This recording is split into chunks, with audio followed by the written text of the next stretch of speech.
What's up, everybody? For those of you who don't know, I'm Adam. This is Cattle Dog Garage and Racing. I'm going to start by saying that you're not going to want to miss this entire video, because this video is hands down the most in-depth camshaft, valve event timing, and optimal engine performance video on the internet to date, even compared to my last two cam videos.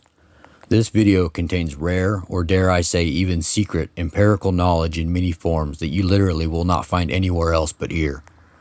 There are high-level professionals out there that have dedicated their entire lives to the pursuit of the secrets surrounding the dynamics of valve event timing and high-performance engines that haven't accumulated the level of knowledge you will find in this video.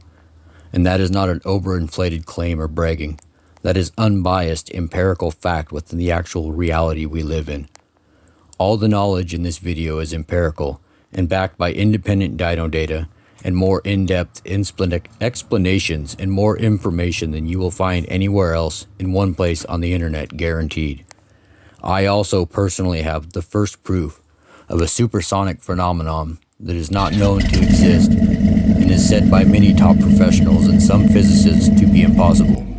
So stick around through this entire video and you will be amongst the first to see and know the truth about its existence and how I was able to achieve the production of said phenomenon. Trying to sum up what's going to be going on in this rare knowledge-packed video, I'm going to be explaining and showing with dyno data, a dyno-proven, race-winning and empirical method of valve event timing / camshaft selection, starting by placing the intake valve opening position, intake valve close position, and overlap placement in the optimal position, then focusing on a specific amount of overlap, duration, overlap triangle symmetry or asymmetry, exhaust valve closing position, and exhaust valve opening position. Any of the very top professionals would agree that the intake valve opening position and the intake valve close position are two of the most important and influential valve events that affect the power and the characteristics of your engine, followed by the exhaust valve close position and the exhaust valve opening position. If your intake valve opening position, intake valve close position, and overlap placement are in the wrong location, you will fail to achieve the full torque and horsepower potential across the entire RPM range that a given cubic inch engine combination was capable of achieving. Now conversely, if the intake valve opening position, intake valve close position, and overlap placement are in the optimal location, you are set to produce the most potential pound-feet per cubic inch and horsepower per cubic inch across the entire RPM range that a given cubic inch engine combination was set up to produce. This basically secret, rather controversial, and not well understood information I'm sharing will produce dyno-proven and race-winning torque and horsepower increases across the entire curve that are not known to exist by many and are actually considered impossible by an extremely vast majority of the high-performance industry and the automotive industry. The power increases across the entire RPM range are not known to exist by more than 99% of the general population. A little later in this video, I will also be exposing more rare, basically secret information to the internet that you won't find anywhere else but here, that you don't want to miss. It will be in the form of a visual representation via a graph that displays the pressure dynamics and gas dynamics of a well-spec'd and tuned, naturally aspirated V8 race engine producing well over 120% volumetric efficiency.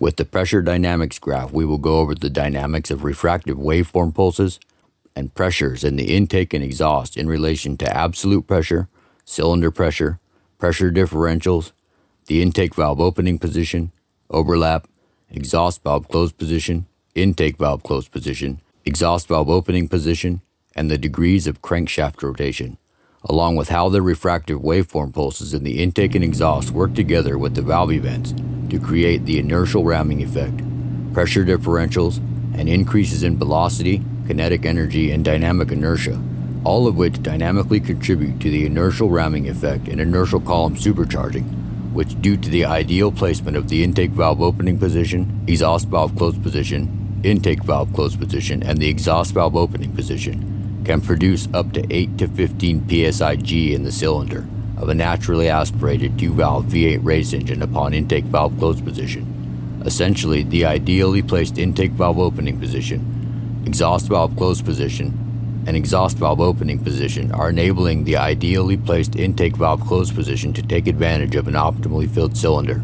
essentially turning a naturally aspirated V8 race engine into a dynamic inertia forced induction engine. So stick around through this entire video because you're bound to learn something at literally any given second. Now let's start here with something to think about. Have you ever considered calling a few different cam companies to get their opinion on speccing a cam to get the most out of any given cubic inch engine combination for a given application? Then anonymously call or have a friend call those same cam companies once every week or so for a month or two and ask for a same cam recommendation for the same application and RPM range. I can about guarantee 8 to 9 times out of 10 you will get a different camshaft for the same application and RPM range. But the question is, are any one of those 10 camshafts going to be optimal or extremely close to optimal for that application? If you're looking to get the most out of a given cubic inch engine combination, you can about guarantee they absolutely will not be close to optimal or even near close to optimal. Now, whether the naturally aspirated conventional headed V8 engine combination without variable valve timing you're speccing your camshaft for is a budget street engine or a no expense spared purpose built all out race engine with the highest potential trapped volumetric efficiency in mind, whatever the application or intended use, be it a drag car, pickup truck, dually, daily driven street car, bog truck, pull truck, or for super stock racing, off-road racing, circle track, rock crawling, etc. Whatever cubic inch engine, intended RPM range, or intended use, whether you're just assembling a basic engine or actually building high performance, high horsepower race engines, this video will provide you with rare, fundamental empirical knowledge backed by data to help you begin to select an optimal or near optimal camshaft every time and achieve max potential trapped volumetric efficiency along with max torque and horsepower production across the entire RPM range. Now, as we begin to dive into this, let's think about a few things right quick. The first thing to think about is what about a camshaft or valve events dictates an engine's potential to produce torque and horsepower at any given point in the RPM range, or what's known as how fat the power curve is, and also has the potential to increase trapped volumetric efficiency across the entire RPM range when optimally selected. The next thing to think about is what about a camshaft or valve events dictates the effective operating RPM range of an engine, yet can also hurt volumetric efficiency when placed in the inoptimal location or when too much is added in the wrong way or in the wrong location. Both of these questions will be answered in a minute. Today we are going to be taking a deeper dive into a few specific areas of rare empirical knowledge within the actual reality we live in. We will be doing this in a form of a lesson in what I'm going to be calling the empirical reality of optimal valve event timing. More specifically, the most influential but least understood aspects of camshafts in the optimal timing of the intake valve opening position, overlap placement, degrees of overlap, exhaust valve closed position, intake valve closed position, and the exhaust valve open position, along with dyno proof of the rarely known effect or phenomenon that is produced across the entire RPM range when all the valve events are optimal, among many other rarely talked about subjects.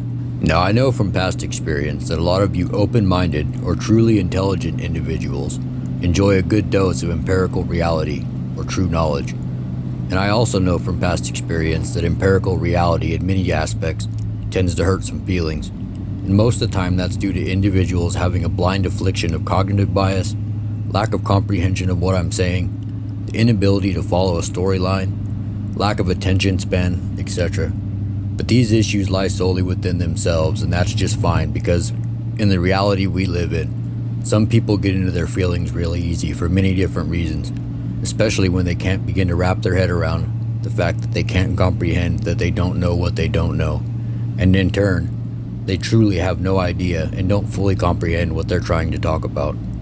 So if reality hurts your feelings, just consider this a fair warning because throughout this video shit's about to get real in more ways than you could probably fathom. So with that being said, here's a little disclaimer of a sort. If you decide to watch this video and your feelings get hurt from empirical, quantitative, and qualitative reality, that issue lies solely within yourself and is not my issue, so don't complain in the comments because nobody made you watch this, and you sure ain't paying to see this, so just keep that in mind. Now on the other hand, if you're one of the truly open-minded or intelligent individuals without the attention span of a gnat, and you aren't blindly plagued by a cognitively biased affliction that you're oblivious to, and you're actively seeking rare, top-level knowledge that's backed by physics, proven by Dyno research, first-place trophy, championship wins, along with being personally approved by the likes of Mr. David Vizard and many other very intelligent individuals, then you have come to the right place.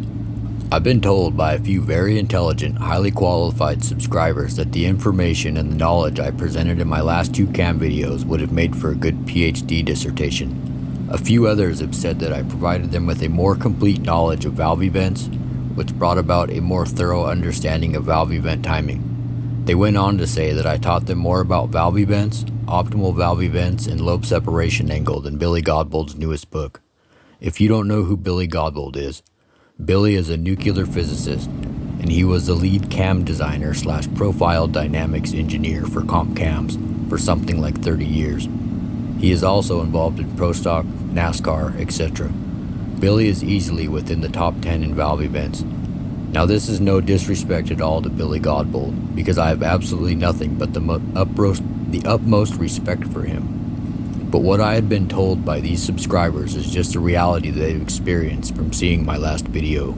He had told me Billy didn't go into great detail where he should have. Dude also said he personally felt he wasted his money on the book.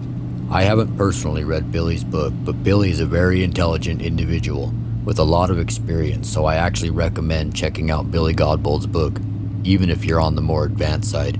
It's always good to see others' data and understand their perceptions on specific subjects. Now, I've also had 2 other highly educated, intelligent, and very experienced subscribers who are ex-NASCAR engine builders tell me that my videos had provided them with a deeper, more complete understanding of optimal valve event timing than a 2-day paid seminar from one of the top-level, legendary-type individuals in the high-performance industry, who is an ex-aerospace engineer that has taught valve event timing at university level, among many other things. I won't elaborate further out of respect for the man and the information he provides in those seminars. This is just simply another example of the reality people have experienced, then decided to share with me in the comments after watching my cam videos. So with that being said, if you're in search of true knowledge in multiple rare forms, this video will be well worth the watch, especially being as you're not paying for this information.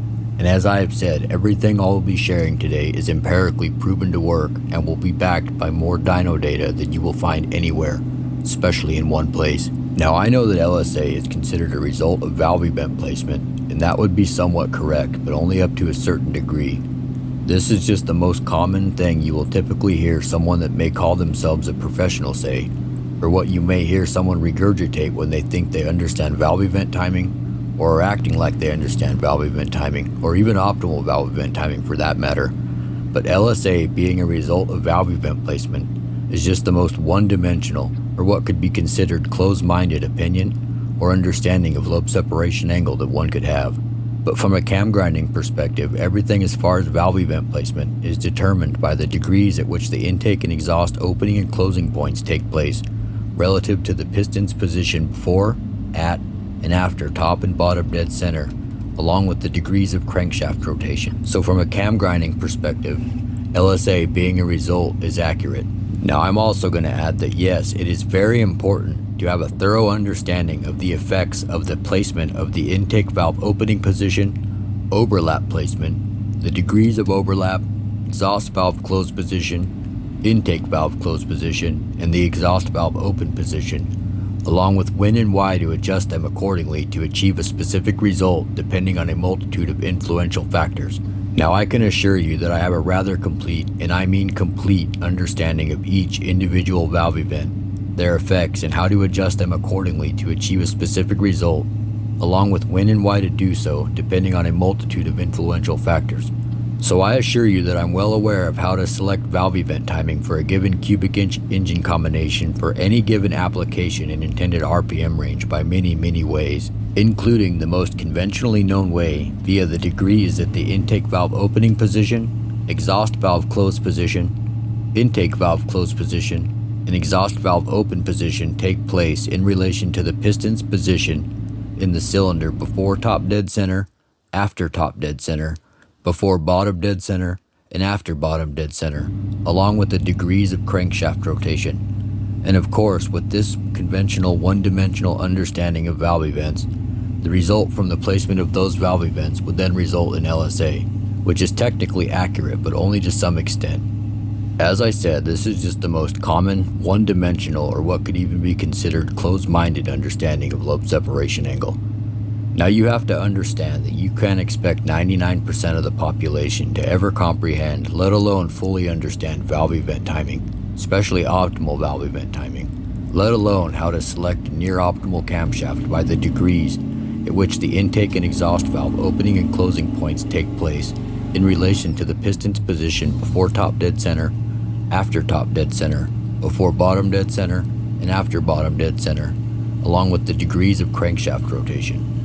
More than 98% of the individuals that will say this is the correct way to choose valve events could not begin to select an optimal or near optimal camshaft that way if their life depended on it. Selecting valve events in that fashion, even for some of the top industry professionals, is still like playing educated roulette, or even some cases undereducated and overconfident roulette with valve events, in which case many people may as well be shooting in the dark trying to produce the most effective camshaft for a specific application and or get the most out of any given V8 engine application, while producing max potential volumetric efficiency across the entire RPM range. Now with all that being said, here are the answers to the things I had said to think about earlier. So as far as selecting optimal valve events go, lobe separation angle will not be a result of valve event placement. Lobe separation angle will be a starting point for optimal valve event timing. Optimal lobe separation angle sets the intake valve opening and closing points in the beginning of the optimal location. And as far as valve events go, lobe separation angle is what dictates the engine's ability to produce a given amount of torque and horsepower at any point in the RPM range, or what would be known as how fat the power curve is. It also has the potential to increase volumetric efficiency across the entire RPM range when optimal. Now with optimal LSA setting the intake valve opening and closing points in the beginning of the optimal location, it also places the beginning of overlap, aka the scavenging cycle, in the optimal location with the placement of the intake valve opening position. The intake valve opening position in combination with a given degrees of overlap will directly communicate with the exhaust valve closed position during the scavenging cycle.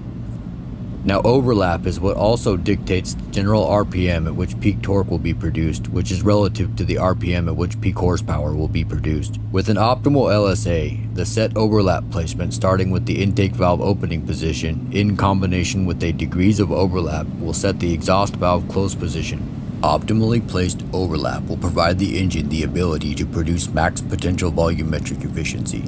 But when the forms of overlap utilized are inoptimally placed in the wrong location, it will hurt the characteristics of the overlap triangle and in turn negatively affects the efficiency of the scavenging cycle. Inoptimal timing or placement of overlap, aka the scavenging cycle, will hurt the engine's potential volumetric efficiency, along with the torque and horsepower production across the entire curve. So now this brings us to our first example of optimal valve events and overlap placement that are produced by optimal LSA. Before we fully dive into this, I'm going to mention that this dyno data came from Eric Weingartner's recent cam competition.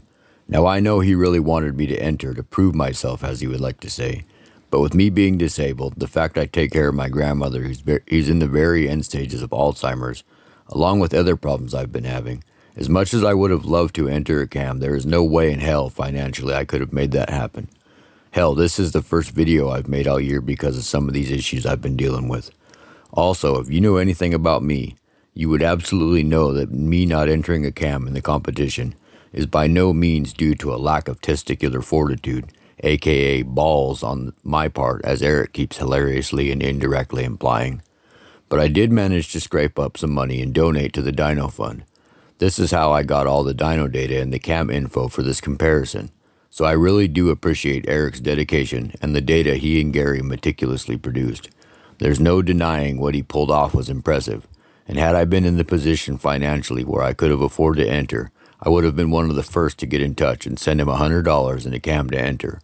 So shout out to Eric for what he did and for producing all the data I used to make this specific comparison, which just further displays the reality of valve event timing that I've been preaching in my videos. So check out Weingartner Racing on YouTube for more information on this cam competition or the 408 LS test engine. Now note that the cam on the 108 LSA in this comparison I did based off the data from the cam testing was the all-out winner out of 23 different cams tested. This cam had won all 4 categories, just as I've been saying in my videos an optimal cam should do. Also take note, before we go over the data, I'm going to mention the LSAs of the top 3 cams out of 23 cams in the competition. First was obviously a 108, second was a 109, and third was a 108, which further just confirms what I've been saying. We'll go over the top 3 cams a little bit later in the video. And I will also show and explain why and how the 108 was calculated to be optimal a little later in the video.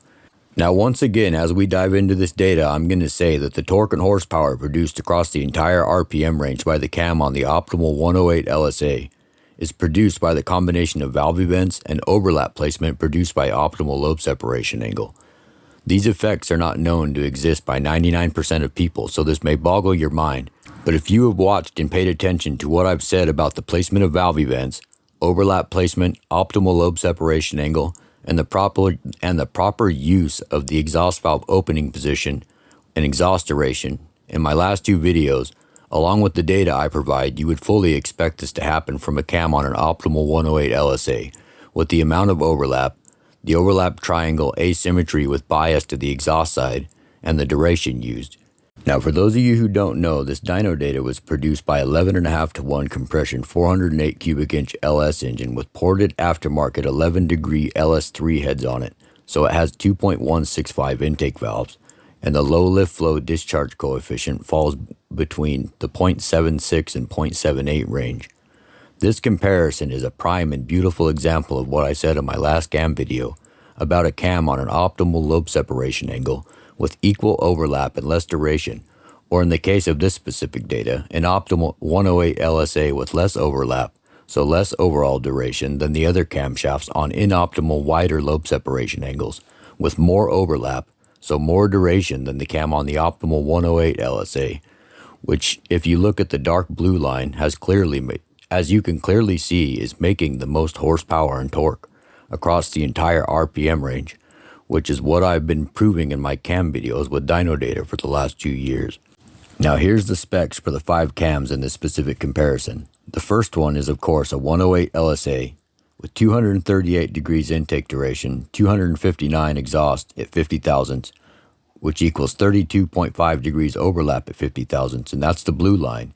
Second one is a 109 LSA with 247 intake, 257 on the exhaust at 50 thousandths, and that equals 34 degrees overlap at 50 thousandths. The third one is a 110 lobe separation angle with 255 intake, 261 exhaust at 50 thousandths, which equals 38 degrees of overlap at 50 thousandths, and that's the green line. The fourth one is a 111 with 246 intake, 26x on the exhaust at 50 thousandths, which it equals a minimum of 31 degrees overlap and a maximum of 35.5 degrees overlap at 50 thousandths, and that's the light blue line. This cam on the light blue line with the 26x exhaust duration was obviously a Brian Tooley cam. And the last one, the 5th cam, is a 112 with 246 intake, 256 exhaust at 50 thousandths, and that one has 26 degrees of overlap, and that's the purple line. Now, if you were to look at just the cam specs, a vast majority of individuals would think all these cams would at least make more peak horsepower than the cam on the 108 lobe separation angle. But as I've been saying, that's a very common and very incorrect misconception or fallacy amongst a vast majority of the high-performance industry. Now, the 108 LSA 239 intake 259 exhaust cam, which is the dark blue line, made 670 horsepower at peak at 6,700 RPMs. And as you can clearly see, it made the most horsepower across the entire curve. The 109 LSA 247 257 cam, which is the orange line, made the second most mid-range power, but made the least peak horsepower with 653 horsepower at 6,700 RPMs. The 110 255 261 cam, which is the green line, made the third most mid-range power, but the second most peak horsepower was 665 horsepower at 6,700 RPMs. The 111 246 260X, which is the light blue line, made the least mid-range horsepower. the third most peak horsepower with 663 horsepower at 6,600 RPMs, and the last cam, the 112, 244, 256 cam, which is the purple line, made the third most mid-range horsepower and the third most horsepower with 665 horsepower, or 655 horsepower at 6,600 RPMs. Now to the torque data. The 108, 238, 259 cam, which once again is the dark blue line, made 565 pound-feet at 5,200 RPMs and clearly made the most torque across the entire RPM range. The 109, 247, 257 cam, which is the orange line, made 557 pound-feet at 5,100 RPMs. The 110, 255, 261 cam, which is the green line, made 550 pound-feet at 5,100 RPMs. The 110, 246, 26X cam, which is the light blue line, made 542 pound-feet at 5,400 RPMs. And the 112, 244, 256 cam, which is the purple line, made 552 pound-feet at 5,200 RPMs. Now notice within the torque curves that the only cam that made power consistently above all the others is the cam on the 108 LSA, meaning every other cam gave up either bottom end or top end horsepower or torque in exchange for the other. But with the optimal 108 LSA, you can have it all the way across the curve. This is just our first example of valve events produced by optimal LSA and was not a direct LSA only comparison like usual. But this data/video should hopefully shatter the common misconception where the cam on the optimal LSA, just because it may be considered tighter, has a major disadvantage. This video should shatter the belief that optimal LSA don't exist or that optimal LSA don't matter for those who live in reality and go by the data. So as far as valve event selection and power production go, optimal LSA and overlap placement have been quantified through thousands upon thousands upon thousands of specific and rigorous dyno tests. And as I have said and have proven time and time again, as far as valve events go, LSA will be the starting point in camshaft selection. And as far as valve events go, once again, LSA and overlap placement have the biggest effects on an engine's performance characteristics and output. So why start with optimal LSA and overlap placement, and what influences it? Well, optimal LSA and overlap placement have been empirically quantified, and it produces the starting point for the optimal placement of the intake valve opening position, overlap placement, exhaust valve closed position, and the intake valve closed position.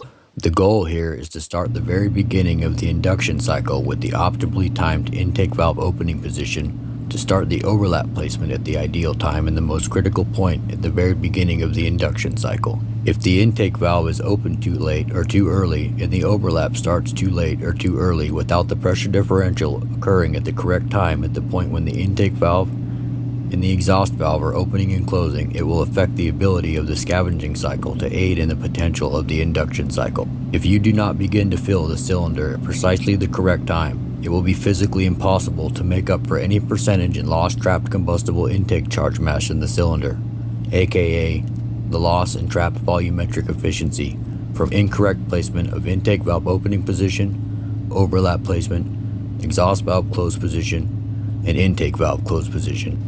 Any potential trapped volumetric efficiency that is lost at this very critical point in the beginning of the induction cycle from incorrect placement of these valve events will be physically impossible to gain back, even with optimally planned out induction system, cylinder heads, and exhaust with good velocity, high kinetic energy, and good pressure recovery dynamics of the convergent and divergent regions within the engine, all of which in combination, even without optimal valve events, may still bring about inertial column supercharging, adding positive pressure to the cylinder well after bottom dead center. But even so, as far as optimally timed valve events, as far as the intake valve opening position, overlap placement, exhaust valve closed position, intake valve closed position, and the exhaust valve opening position, you will not be able to achieve the highest level of potential trapped volumetric efficiency that the specific cubic inch engine combination was capable of achieving. On the other hand, with the optimally timed intake valve opening position presenting flow to the cylinder at the perfect time, in conjunction with help from the delta pressure wave brought about by cylinder evacuation at the exhaust valve opening position and exhaust valve closing position, the eduction pulse at the intake valve opening point in turn with a given degrees of overlap will directly communicate with the exhaust valve closing position in the overlap period, aka the scavenging cycle, to aid in the intake valve opening position at the beginning of the induction cycle, with the exhaust valve closing position being the end of the scavenging cycle. Both the intake valve opening position and exhaust valve closing position, in combination with matched ideal rocker ratios, rod ratios, discharge coefficients, intake valve diameters, compression ratios, expansion ratios, cubic inches, and desired RPM range, will in turn dictate the beginning for the optimal timing for the intake valve opening position to start the induction cycle to begin to more efficiently fill the cylinder, while at the same time in the overlap period. During the scavenging cycle takes place efficient evacuation of the cylinder during the exhaust valve closing position, with simultaneously in the process of expelling the remainder of exhaust gases out the headers, creates a pressure delta at the exhaust valve, which in turn creates a pressure drop in the cylinder. This pressure drop directly communicates with the intake tract and aids the optimally timed intake valve opening position during the induction process by creating more velocity and kinetic energy, which increases the dynamic inertia within the combustible intake charge in the induction system, which allows it to more efficiently fill the cylinder without over-scavenging intake charge from the cylinder and expelling it out the exhaust.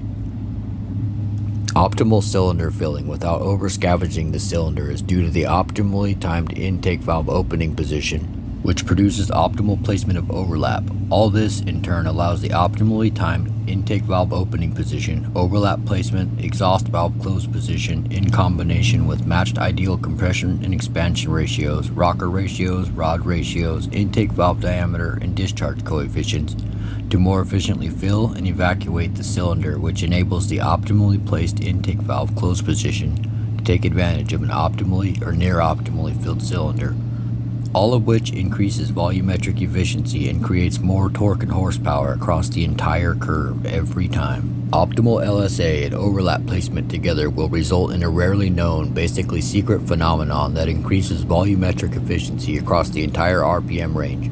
It will produce the most pound-feet per cubic inch and horsepower per cubic inch across the entire RPM range that a given cubic inch engine combination was set up to produce. Depending on the cubic inches and general output of the engine, you will see gains of 20 to 80 pound-feet and 20 to 50 horsepower over an LSA that is just 2 to 6 degrees wider or even tighter. The empirical method of optimal LSA and overlap placement is backed by empirical evidence and also has empirical equations which are proven to work, or they wouldn't be empirical. So with it being empirically proven through the rigors of scientific method, it is always reproducible, which will be seen in the form of independent dyno data. Optimal LSA is backed by, and simply put has been quantified through empirical research and accurate data analysis of said empirical evidence, which was produced by thousands upon thousands of specific and rigorous dyno tests.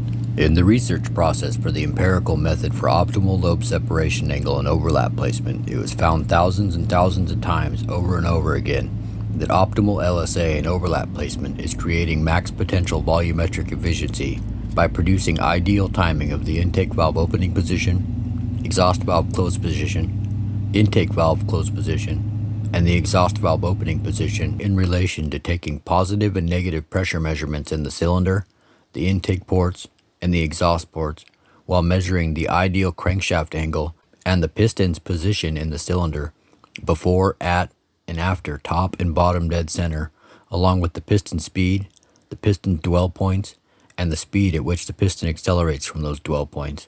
Then we take into account bore, stroke, rod length, compression expansion ratios, rocker ratio, and the rate at which low lift flow on the intake side is presented to the cylinder during the valve curtain area exposure.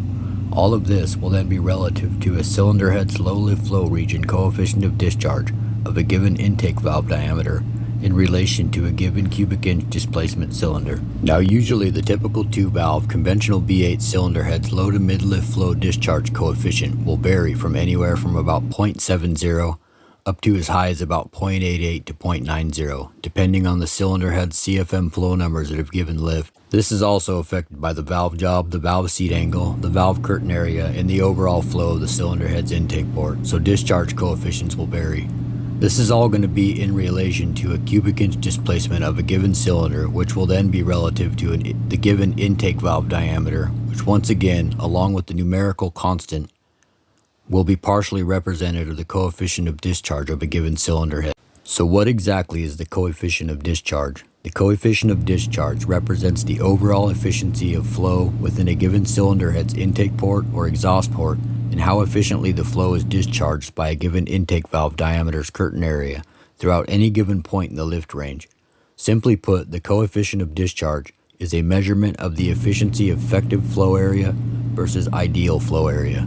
The explanation of the coefficient of discharge also makes for a little proof for those few people that think that cylinder heads aren't taken into account in the empirical process of optimal lobe separation angle selection and optimal overlap placement.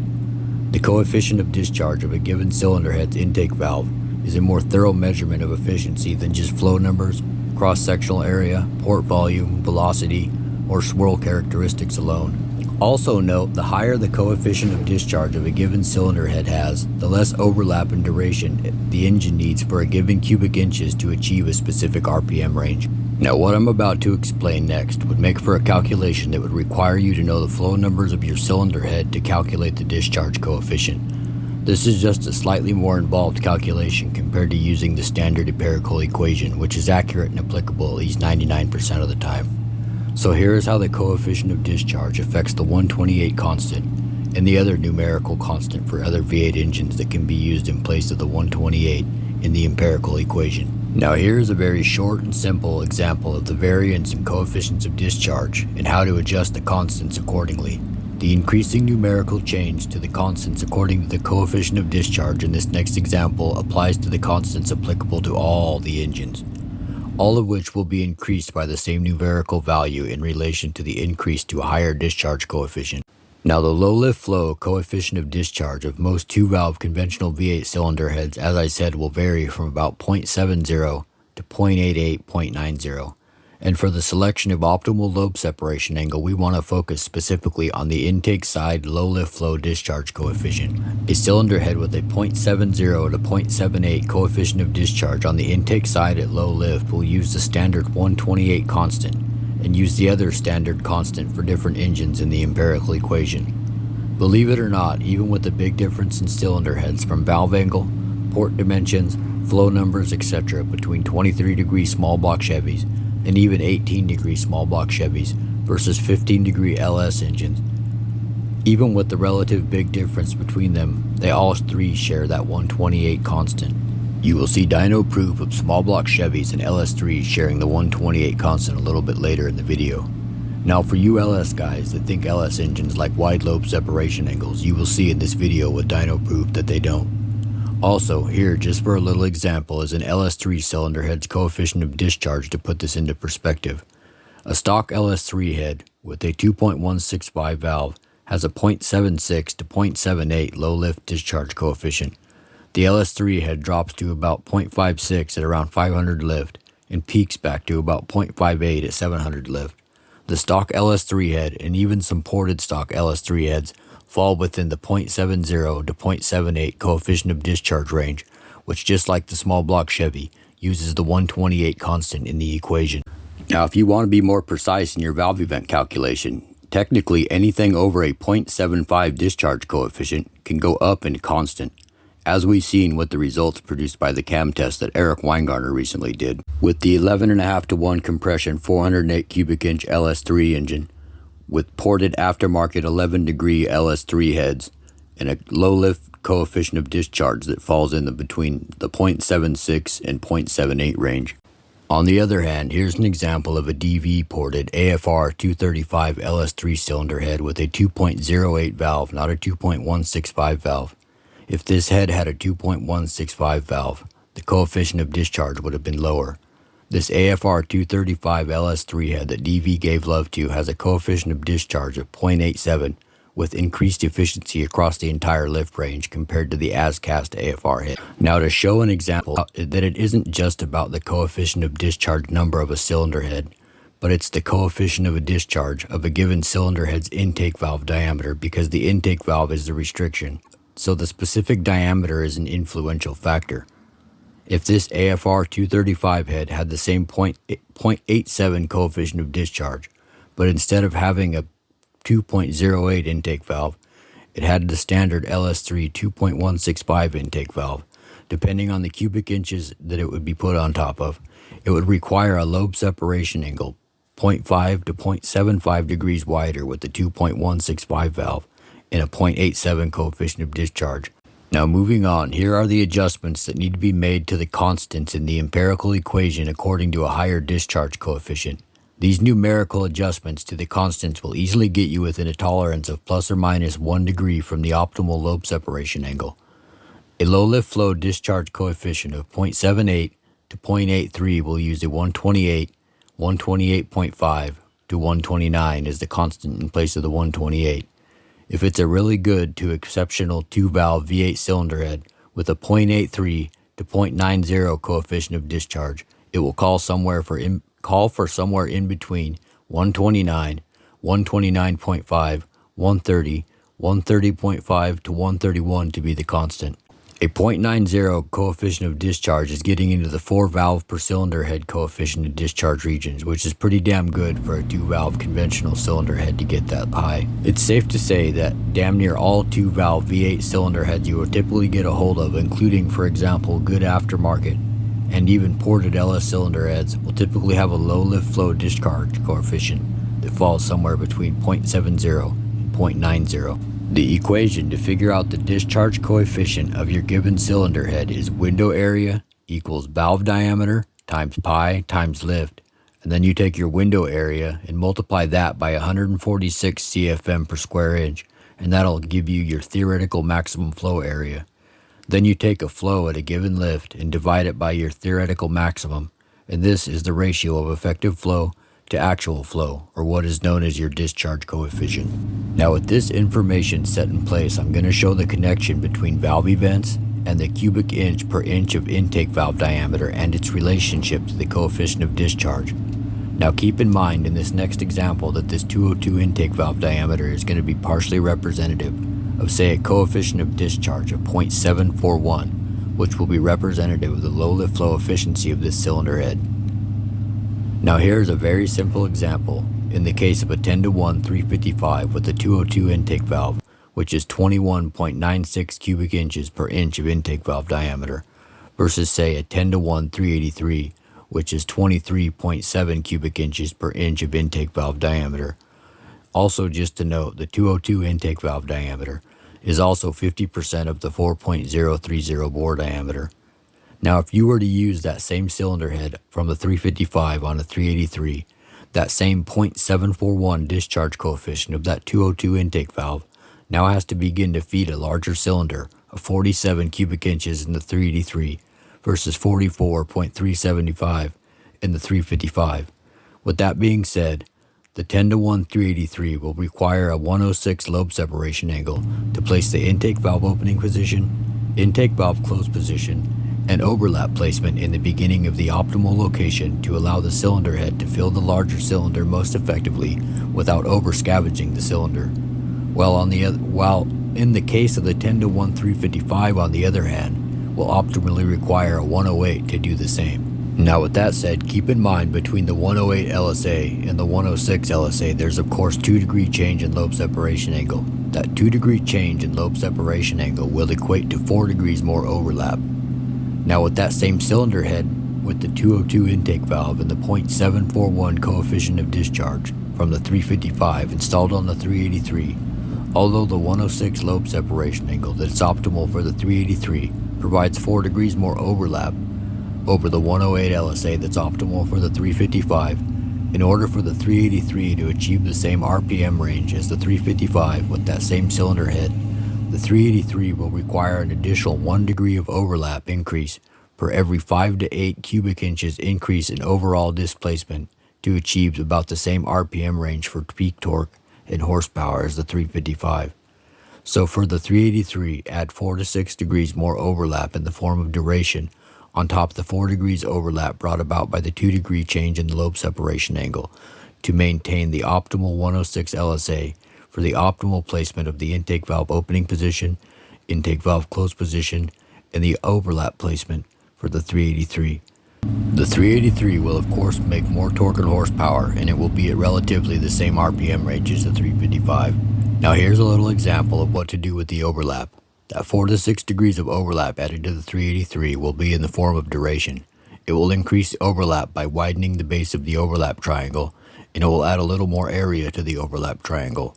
You can either keep the overlap triangle symmetrical in shape, or change the shape of the overlap triangle to an asymmetrical overlap triangle with bias towards either the intake side or the exhaust side by adding either more intake duration or more exhaust duration. Now keep in mind that a 1 degree change in intake or exhaust duration equals 0.5 degrees overlap, and a 1 degree change in lobe separation angle equals a 2 degree change in overlap. Now if you have a better understanding, you could look at exhaust duration according to when you want cylinder blowdown to occur, your target potential pumping losses, or whether you want a symmetrical overlap triangle or an asymmetrical overlap triangle with bias towards either the intake or exhaust, which would be achieved by either more or less intake duration or exhaust duration, or equal intake and exhaust duration. Another way to look at this, though not the best way to build power, more exhaust duration will increase power production above 3,500 RPMs or above peak torque, and will typically allow the engine to carry power longer past peak. But depending on how much exhaust duration over the intake duration, there comes a point when exhaust duration will negatively affect torque production and decrease power below 3,500 RPMs. Also, in an inoptimal situation, it may also be necessary to increase exhaust duration to aid cylinder evacuation with low-flowing exhaust ports or restrictive exhaust systems. But this is just a band-aid for the root issue and will never be optimal. So now this brings us to our next dyno data point about the use of optimal LSA and exhaust duration, which means optimal timing of the intake valve opening position, overlap placement, intake valve close position, and the proper use of exhaust duration or earlier exhaust valve opening and later exhaust valve closing, which, as I previously stated and displayed in my first cam video, exhaust duration will increase torque and horsepower above 3,500 RPMs or above peak torque and make more torque and horsepower while typically allowing the engine to carry RPM longer past peak torque and horsepower. The only downside to this is there is a point where it will decrease torque and horsepower below peak torque, and this is exactly what separated the first and third place cams in the 23 cam competition. The first place cam, which was the orange line, was the 108 LSA with 238 intake, 259 exhaust, and the third place cam, which is the blue line, was a 108 LSA with 235 intake, 247 exhaust. Both first and third place cams had very near the same intake valve opening position within 1 degree, and the intake valve closing events were within 2 degrees, but the exhaust valve opening and closing events were a lot earlier and later, both exhaust events being about 6 and 7 degrees difference on the 238 259 cam versus the 235 247 cam. Therefore, the 238 259 cam, with its 6 degrees earlier exhaust valve opening position and its 6 degrees later exhaust valve closing position, it started to expel exhaust gases from the cylinder earlier, emptying the cylinder more completely, which led to more efficient evacuation of the cylinder above 4,700 RPMs. This is due to the pressure differential occurring at the correct time, along with there being more of a pressure differential when the intake valve is opening, which simply means that the exhaust valve opening position and exhaust valve close position evacuated the cylinder more completely, which created more of a pressure drop in the cylinder. This then allowed the optimally placed intake valve opening position and overlap placement to take better advantage of the cylinder head and more efficiently fill the cylinder, which in turn allows the intake valve closing position to take advantage of an optimally filled cylinder. Now, as you can see, the 235 247 cam obviously made more torque and horsepower below peak torque and made a little less peak torque and horsepower, just as one would expect. The 238 259 cam, which once again is the orange line, made less torque and horsepower below peak, but the early opening and late closing exhaust valve event helped make more peak torque, more peak horsepower, and more torque and horsepower past peak, just as expected. Now, if the 235 247 cam had 10 to 13 degrees more exhaust duration, there would have been 2 cams that made more power across the entire RPM range than all the other cams with almost identical power curves. Now I'm going to be 100% honest. The cam I had calculated and came up with turned out to be a 236, 261 on a 108 with a 104 degree intake centerline. So I would have ended up in either a very close second or first place, but I believe a 236, 261 may still make more torque and horsepower across the curve. I knew to keep it between 235 to 240 degrees on the intake and 257 to 263 on the exhaust on a 108 LSA, but after seeing the data, I could do better. Anyway, now let's bring in the 109 LSA 247 263 cam that got third place, which is going to be the green line. Now this is once again just another beautiful display of what I've been saying in this video, in my last two videos, about optimal valve event timing starting with optimal LSA. Now there are obviously other ways of coming to this conclusion for valve events, but if your intake valve opening position, overlap placement, and intake valve close position are not in the correct location, no amount of overlap, duration, lift, advance, or fancy lobe profiles will help you recover the loss in trap volumetric efficiency or torque and horsepower production across the entire RPM range, period, which is a rarely known but proven fact I've known about for over 25 years, and now I'm trying to share this knowledge with you in these videos. Without an optimal lobe separation angle, you will not make the most torque and horsepower across the entire RPM range, period. Now notice that both cams on 108 LSAs made more torque and horsepower everywhere, up until 6100 RPMs, where the 109 247 263 cam, with 37 degrees of overlap at 50 thousandths, finally gained more power than the 108 235 247 cam, but only due to the bias of the overlap triangle and the placement of the exhaust valve opening and closing position. As you can see with your own eyes, without optimal placement of the intake valve opening position, overlap placement, and intake valve close position, the 109 LSA 247 263 cam didn't even make more peak torque than the 235 247 cam on an optimal 108 LSA.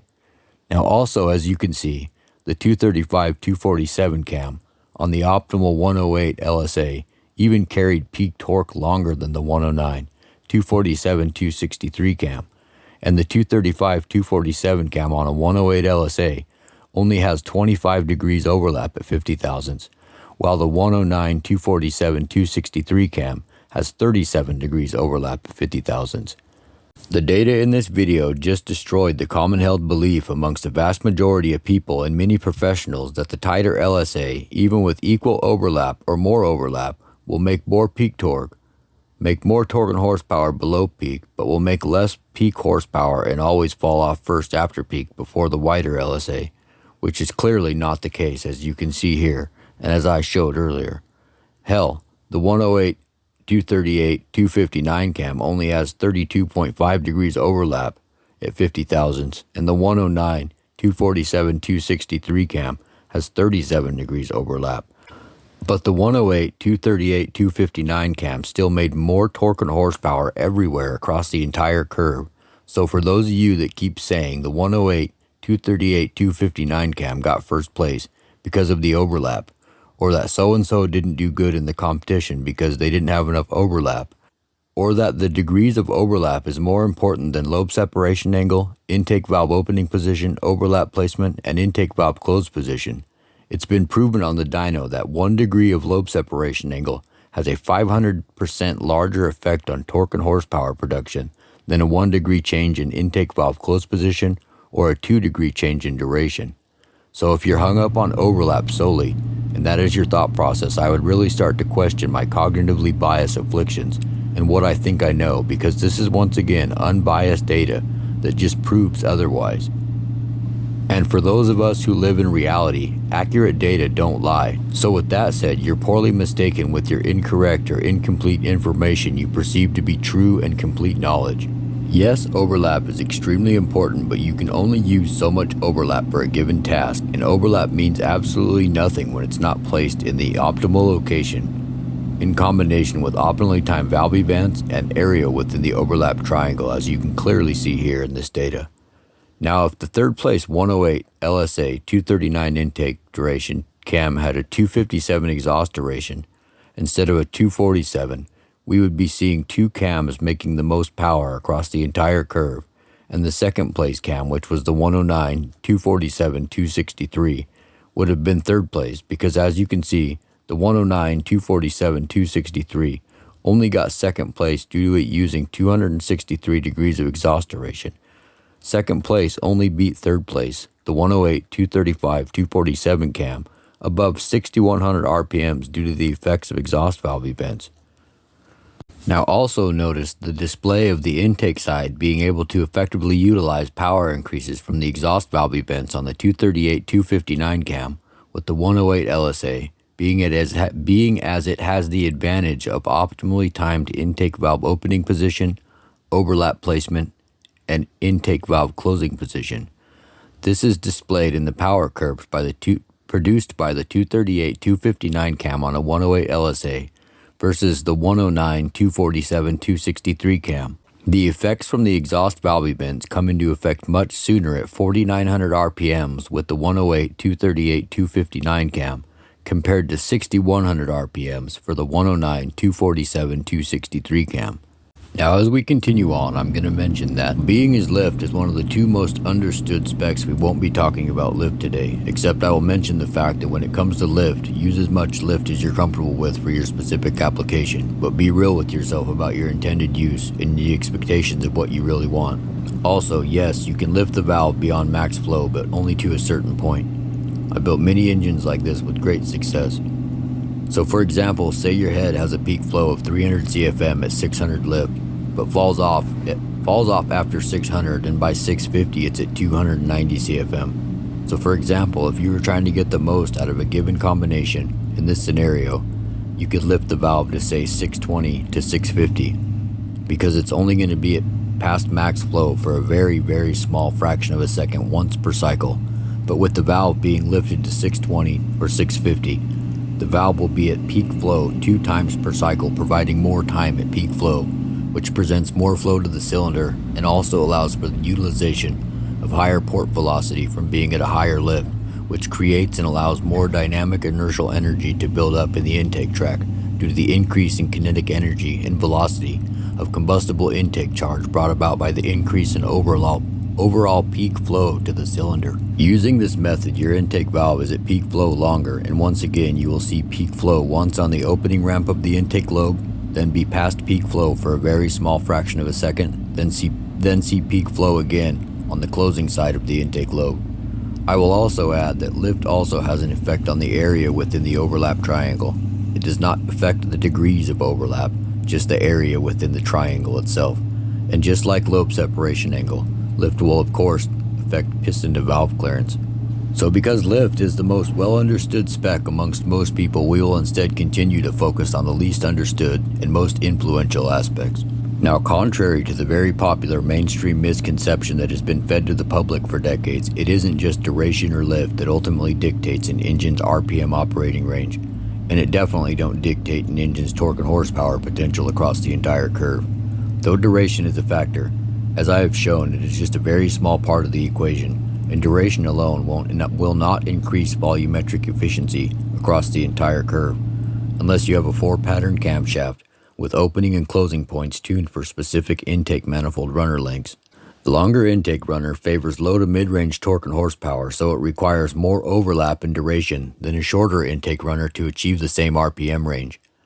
But unlike long runners, which favor low to mid-range torque and horsepower but will limit high RPM torque and horsepower, short runners, on the other hand, will reduce low to mid-range torque and horsepower in favor for high RPM horsepower and torque, but will require less overlap and duration to achieve the same RPM range.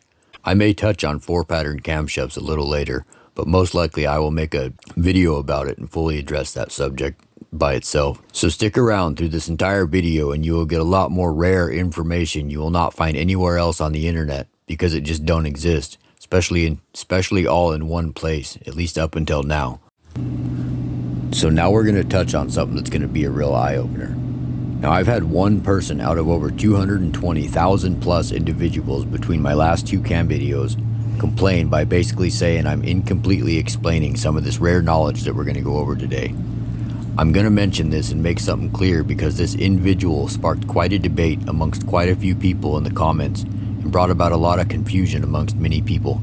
In his initial comment, he told me, and I quote, "You do not understand the truth of the matter." This was because I didn't explain camshaft selection, optimal valve event timing, and volumetric efficiency at a specific elevation or at a high altitude versus low altitude. He was trying to make a decent point, and I knew the answers to this individual's rantings that he kept spewing to many people in the comments. Now, even though I knew the empirical reality and the true physics of what he was trying to prove, he clearly didn't understand, because he couldn't actually explain why he thought he was correct, let alone articulately elaborate what he truly thought I was missing with actual physics or some sort of empirical fact. Why he thought I was physically or dynamically not seeing the truth of the matter, as he kept saying. He did say something to someone in the comments he was partially correct on. He said, I quote, "There's less air at high elevation, so volumetric efficiency changes." He then said, "I didn't used to believe it until I experienced it. It's much different than you think." Now mind you, those are not words of first-hand experience, knowledge, and wisdom. What he was doing was overinflating himself and trying to regurgitate something he still didn't fully understand. But I will make that whole situation real clear here in a minute. Now mind you, this individual just wouldn't stop with his constant attacks on people in the comments, and this individual was clearly plagued by a cognitive bias like the Dunning-Kruger effect, and he obviously had some other cognitive issues or personality disorder, because at the same time he just kept psychologically projecting and deflecting while trying to weaponize Bible verses while spewing his whack-ass ideologies. I will say that the dude was definitely a 1 in 220 plus thousand, but definitely not in a good way. So with that said, even though dude was way off in left field and he himself clearly didn't fully understand what he was trying to regurgitate, he was still kinda onto something that most clearly aren't aware of. The debate that sprouted amongst quite a few people in the comments section of my last cam video gave me an insight to people's perceived thought processes on the reality or physics of valve events, volumetric efficiency, and what affects power production at altitude. So because there's literally zero information about this specific subject on the internet, I will address this real quick. So I'm going to clarify something as far as the subject of high altitude and low altitude valve events, volumetric efficiency, and engine performance goes. Any minute physical changes involved in building an engine for specific altitudes, like a higher compression ratio to suit a given reduction in pressure and density at higher elevation, getting a hold of the highest low lift flow coefficient of discharge cylinder heads you can get your hands on with the appropriately sized ports to properly suit the application and the change in static and dynamic inertial capacity of the air, which also affects pressure differentials and the pressure recovery dynamics of convergent and divergent regions within the engine, which also affects port recovery. This is all due to pressure, density, and temperature changes at altitude. And lastly, any potential very minute changes in valve event timing required for a specific combination at a given variation in altitude can become like splitting hairs and is too complex for most individuals to comprehend. Now, beyond those physical changes that I just listed, this subject can be further explained by the ideal gas law and its equation PV equals nRT, and its effect on the efficiency of the isentropic and adiabatic processes of the Otto cycle in a 4-stroke spark ignition engine in relation to volumetric efficiency and power production. Now for this explanation, I'm not going to use the ideal gas law equation, do a bunch of math, get into fluid dynamics or a bunch of thermodynamics and break down the idealized Otto cycle, then explain entropy, enthalpy, adiabatic processes, isentropic compression, isentropic expansion, isentropic and adiabatic efficiency, isovolumetric or isochoric processes, isobaric processes, etc., etc. I won't go into a bunch of complex calculations, and I'm not going to talk about the number of moles or molar mass, gas constants, temperature, and the variables of humidity or density altitude. I will begin to explain this simply by altitude, pressure, density, volume, and volumetric efficiency in relation to the isentropic and adiabatic efficiency of that specific volume and its effect on power production to keep this explanation as simple and as understandable as possible for everybody. Now, since I'm not going to be using temperature as a variable, I will clarify the effect temperature has so you can understand the role it would play. Temperature has an effect on density, pressure, and volume. Temperature measures the average kinetic energy of atoms or molecules. As heat increases, the atoms within the molecules making up the air mixture vibrate faster. increasing kinetic energy, and the molecules bounce off one another, ultimately taking up more space. Now conversely, as temperature decreases, the atoms vibrate slower, the molecules have less motion, kinetic energy then decreases, and the molecules take up less space. Therefore, air density increases as temperature decreases.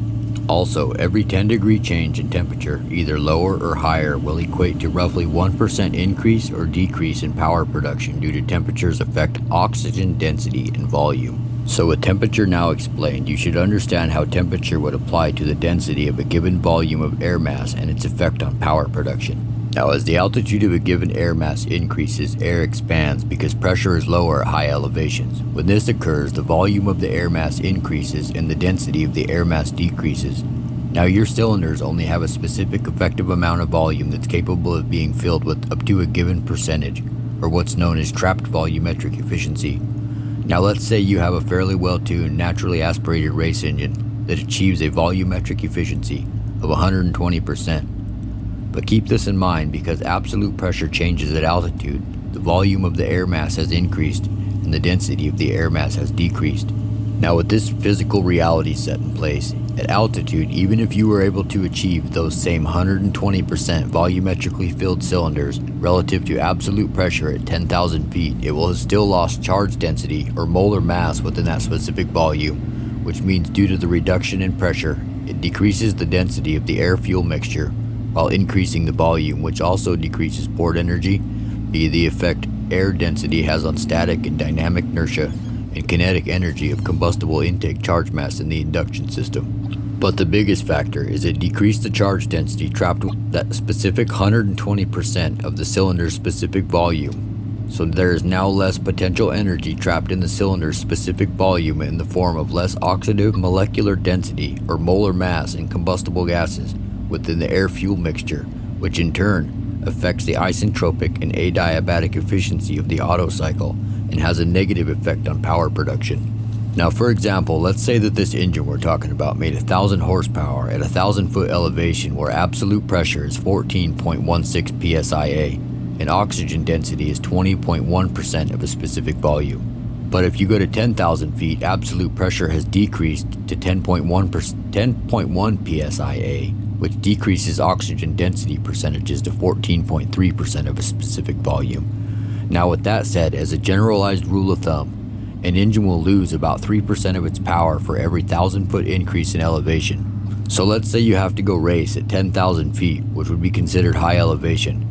At a roughly 3% loss in power per 1,000-foot increase, that naturally aspirated 1,000 horsepower engine at 10,000 feet has now lost somewhere around 270 to 300 horsepower and is now only making 700 to 730 horsepower. Now, instead of the generalized rule of thumb of a 3% power loss per 1,000-foot increase in elevation, here's a power calculation based purely off oxygen density percentages related to changes in absolute pressure. So that engine initially made 1,000 horsepower at a 1,000-foot elevation where absolute pressure is 14.16 psia and oxygen densities are 20.1% of a specific volume. But at 10,000 feet, absolute pressure is only 10.1 psia and oxygen densities have decreased to 14.3% of a specific volume, which is only 0.711% of the original 20.1% oxygen density. So if we were to take that 0.711% of the original oxygen density and multiply it by 1,000 horsepower, that would give us 711 horsepower. This 711 horsepower was calculated purely by oxygen density percentages due to absolute pressure decreasing as altitude increases.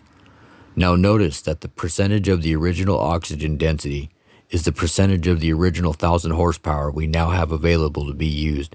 This calculation based off oxygen density percentages falls right in between the 700 to 730 horsepower we had predicted at 10,000 feet with the general projection of a 3% power loss per 1,000-foot increase in elevation. This extremely simplified example of physics I just explained shows that it's not just about the percentage of trapped volume of air mass within the cylinder, aka trapped volumetric efficiency. Power production is limited by oxygen density percentages or molar mass density within a specific given percentage of trapped volume of air mass in the cylinder. It is not just about volumetric efficiency. Altitude changes affect the efficiency of the isentropic and adiabatic processes of the Otto cycle in all 4-stroke spark ignition engines. This is represented by the ideal gas law's effect of the Otto cycle in relation to volumetric efficiency and the power production of an internal combustion engine, which is a complex subject I just simplified the shit out of, so most could get an understanding that changes in power at altitude go way beyond volumetric efficiency. Now just for fun real quick, let's touch on elevation and fuel types for a second. Air density changes will affect the horsepower in a gasoline-fueled racing engine more than any other type of fuel. In an alcohol-fueled racing engine, air density changes still affect horsepower, but obviously not as much as when gasoline is used.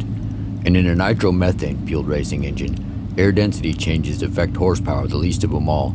The reason for this is because unlike straight gasoline molecules, which are composed of a variation of hydrogen and carbon atoms depending on whether the gasoline is between C4 or C12, each molecule of alcohol or nitro both carry their own oxygen atoms. Alcohol, or C2H6O, has 2 carbon atoms, 6 hydrogen atoms, and 1 oxygen atom. And last but not least, nitromethane, or CH3NO2, has 1 carbon atom, 3 hydrogen atoms, 1 nitrogen atom, and 2 oxygen atoms. Both of their molecules' distinct atomic structures is the reason why nitromethane and alcohol are less affected by high altitude or oxygen density percentage changes. Alcohol and nitromethane are less affected by altitude because they bring their own oxygen atoms to the fluid dynamic dance at the isentropic, adiabatic, isochoric, isovolumetric, and isobaric party. If you have more oxygen, you can effectively burn more fuel and make more power. Now, with that very simple explanation being said, if you have even the slightest comprehension of physics, or at least what I had just said, then you would see that under no circumstances at high altitude will an optimized, naturally aspirated engine, or for that matter even a turbo engine or blower engine, be able to effectively gain back any loss in isentropic or adiabatic efficiency, effective O2 density percentages within a specific trapped volumetric efficiency relative to absolute pressure changes at a specific altitude, loss in port energy or kinetic energy and dynamic inertial capacity of intake charge within the intake tract, etc., etc., etc., that would be lost within a given engine combination from being at a high elevation. Now, because I just mentioned turbo engines, if you're what they call a turbo guy and you're thinking about saying just turn up the boost and problem solved, I will just say yes, turbos are an effective way to gain back power at altitude. But unfortunately, if that is your thought process after what I just explained, then you're missing the point, and you still have a lot to learn. For example, an engine with 10 psig at the wastegate setting will obviously make less power at 6,000 feet than it will at sea level. This is because actual manifold pressure has dropped from 10 psig plus 14.7 psia, which gives a total of 24.7 psi total at sea level, to 10 psig plus 12 psia, which equals 22.0 psi total now at altitude. You could raise the wastegate setting 2.7 psi to get the same manifold pressure, but at this point you've already set off a chain reaction of inefficiency due to the pressure ratio across the turbo increasing, which will result in the compressor discharge temp increasing, the load on the intercooler increasing, and the inlet temp to the engine increasing. All this continues to decrease charge density and reduces power. Being at altitude, there's also a reduction in intercooler efficiency due to there being less dense cooling air at altitude. If you don't understand this, a good place to start for a more solid understanding of all this would be the ideal gas law and equation, fluid dynamics, thermodynamics, or even some sort of computational fluid dynamics program in relation to these subjects. I'm not getting any further into these subjects right now. Just know that as far as turbos are concerned, increasing elevation affects exhaust gas enthalpy and polytropic efficiency, which affects the angular acceleration of the exhaust turbine via a reduction in gas viscosity and kinetic energy. At altitude, turbo's isentropic and adiabatic efficiency on the intake side is also reduced, which can be represented in the form of compressor maps. Also, for those who don't know, or for those who are really misinformed, turbos do not increase the volumetric efficiency of your engine. If you don't believe what I'm saying about turbos, I recommend taking that up with a lesson in good old Mr. Physics, or go talk to Mr. Turbo, aka Gale Banks. I'm sure he'll tell you the same thing. Turbos are extremely helpful when trying to make power at altitude, but if you're looking for max performance at altitude with a turbo, you can't quite get there without a turbo set up and designed for a specific engine for a specific altitude, then turn it down the closer you get to sea level. Now, with all that being said, this is a legit subject that I've never seen anyone address at all, and I've looked literally everywhere. There isn't even anything on Google or Google Scholar as far as research papers, PhD dissertations, or any other form of research from universities or government sources about this specific subject.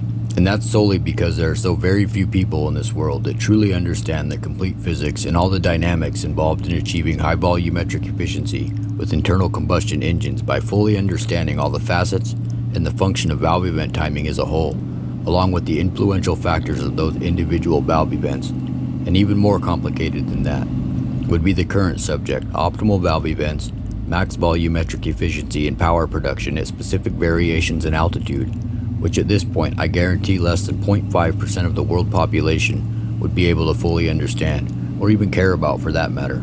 With all the potential variables and all changes involved in achieving optimal engine performance in a conventional headed naturally aspirated V8 engine combination without variable valve timing for specific elevations just involves too many variables, too many different subjects, and would be way too complex to explain engine combination development and optimal valve events at specific altitudes in a YouTube video for most to ever understand. Now, if you were building extremely high-end race engines, like for example pro stock engines, you may very well have an engine, induction system, cylinder head, and valve event programs for specific variations in altitude. I know I would. And with that, you may need to know all these complexities and have to know how to accurately apply them properly to optimize an engine. But as far as any naturally aspirated, conventional headed V8 engine combination without variable valve timing, shooting for anywhere under 1.65 to 1.7 pound-feet per cubic inch, which is around pro stock output. Although I personally use this type of knowledge on all engine builds, the typical person's engine build would not require most people to have a PhD level and beyond understanding of such complex subjects and not require such extraordinary efforts to achieve near optimal valve events and gas dynamics to produce near optimal or optimal engine output at any given altitude. Also, since I just mentioned pro stock engines, believe it or not, unlike most naturally aspirated 2-valve conventional headed V8 engines, which are sensitive to changes in lobe separation angle of 1 to 2 degrees, pro stock engines on the other hand actually aren't very sensitive to changes in lobe separation angle of about 3 to 4 degrees, along with fairly decent changes in rod length. This is because pro stock engines are around 18 to 1 compression, and high compression equals high expansion ratios, which means rapid cylinder evacuation when expelling exhaust gases, which, as I have explained, also pulls on the intake, aiding in the potential of the induction process. This factor, in combination with some seriously high-flowing non-conventional cylinder heads and the need to turn 10 to 12,000 RPMs, is why 500 cubic inch pro stock engines use lobe separation angles of anywhere between 116 up to around 120 or thereabout, depending on who chose the valve events for that specific engine. Now, since I'm on this subject, I'm going to point out something as someone who breathes engines and horsepower. I'm going to point out the progressional trends of pro stock engines over the last 15 or 20 years or so. Every year in pro stock, the bore of the engines seem to get a little larger, the stroke gets shorter, the ports get more efficient, rod stroke ratios get longer, the RPM gets higher, valve lift gets higher, the seat durations get a little shorter, and the lobe separation angles get a little wider. So with that said, as far as valve events go for pro stock engines, with what I just said about decreased seat durations and wider lobe separation angles, you should recognize that 500 cubic inch pro stock engines are requiring a later intake valve opening, later overlap placement, later intake valve closing position, and less degrees of overlap for the same amount of cubic inches to reach a higher target RPM range.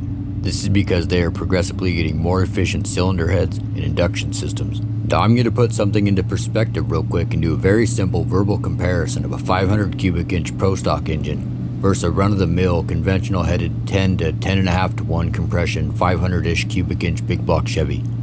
Depending on the conventional headed big block Chevy cylinder head coefficient of low lift flow coefficient of discharge, intake valve diameter, and rocker ratio, the 10.5 to 1 500-ish cubic inch big block Chevy would be optimal with a 107 to 108 LSA. The reason this differs from pro stock engines is due to the huge difference in compression and expansion ratios from the 17 to 18 to 1 compression used in pro stock to the 10.5 to 1 to 10 to 10.5 to 1 that is 87 octane friendly. This is also due to the fact that the standard 500 cubic inch big block Chevy uses conventional cylinder heads, not the pro stock big block Chevy's unconventional high flowing custom cylinder heads.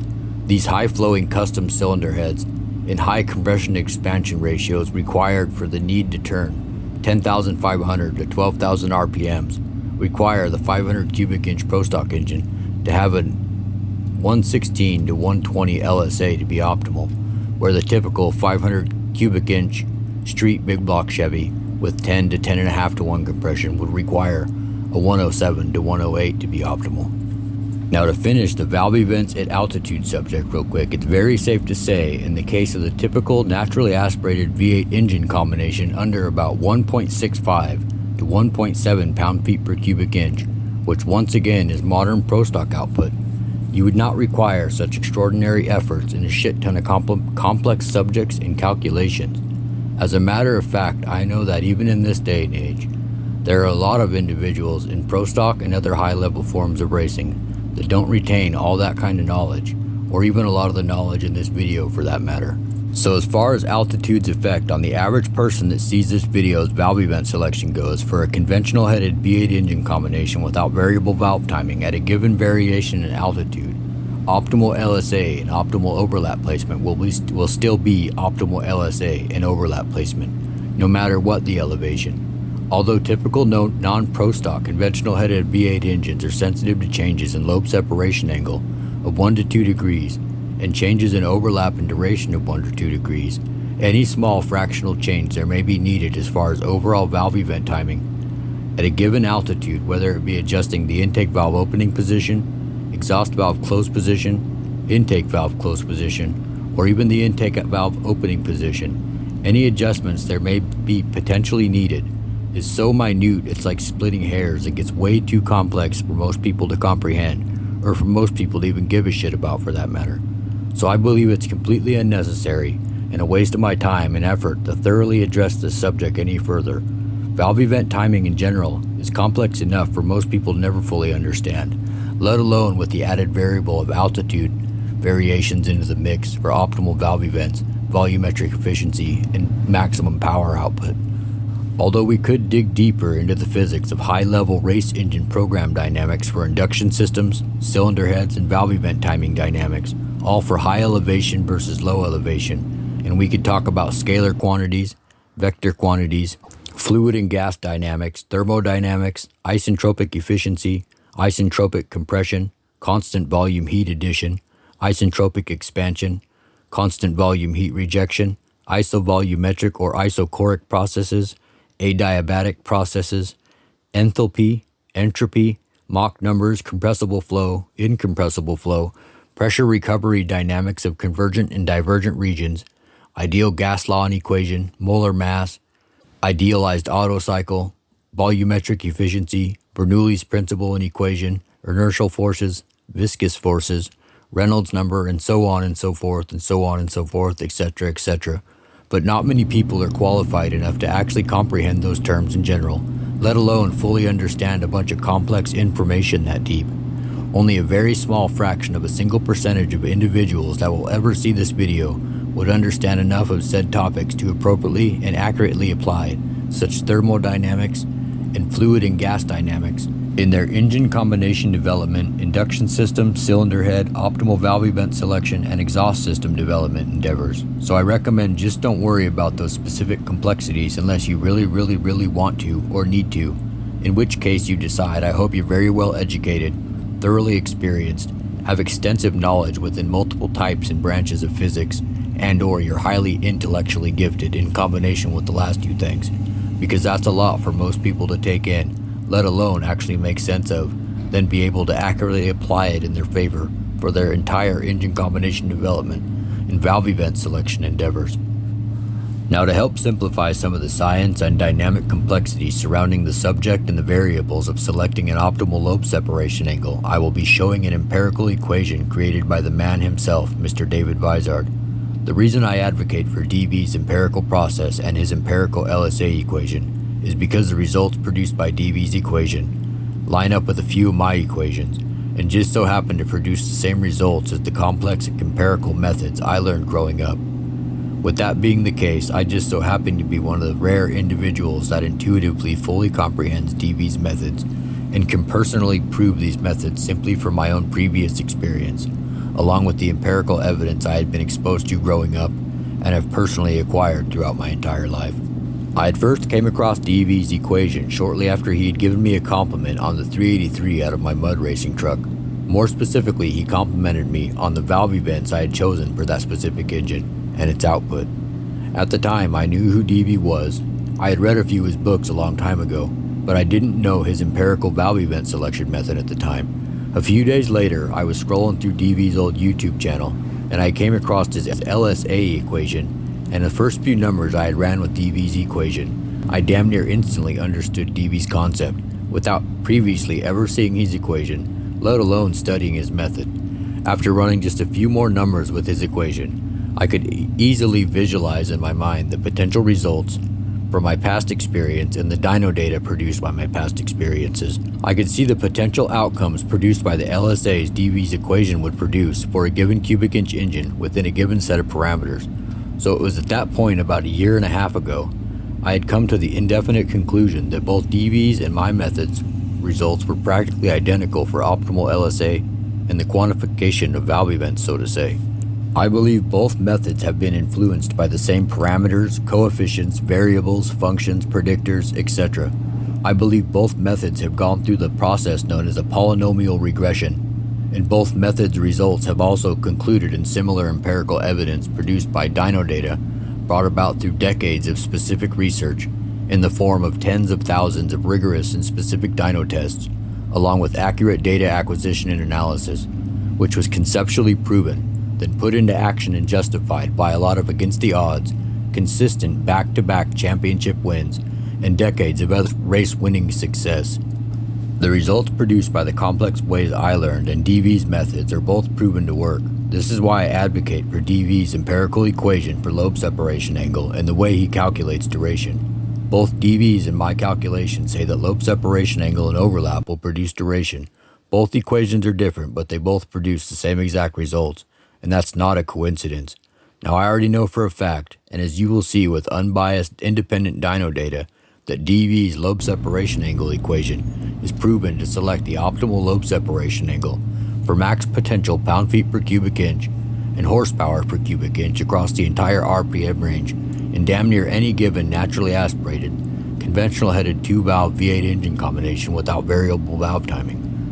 The knowledge in this video will either produce near max potential trapped volumetric efficiency for within a given cubic inch engine combination for a given application in RPM range, or will provide the ability to produce max trapped volumetric efficiency well beyond 100% when matched with the ideally tuned induction system, as far as carb size, spacer configuration, intake manifold type, runner size, runner length, runner taper, plenum volume, runner to plenum configuration, etc., in conjunction with the appropriately selected and modified cylinder heads with sufficient flow, ideal cross-sectional area, good port velocity, ideally calculated and modified intake to exhaust flow and throat percentages, optimally calculated and modified convergent and divergent regions for good pressure recovery dynamics, and efficient combustion chamber characteristics accompanied by optimally tuned exhaust system as far as combustion chamber configuration and characteristics,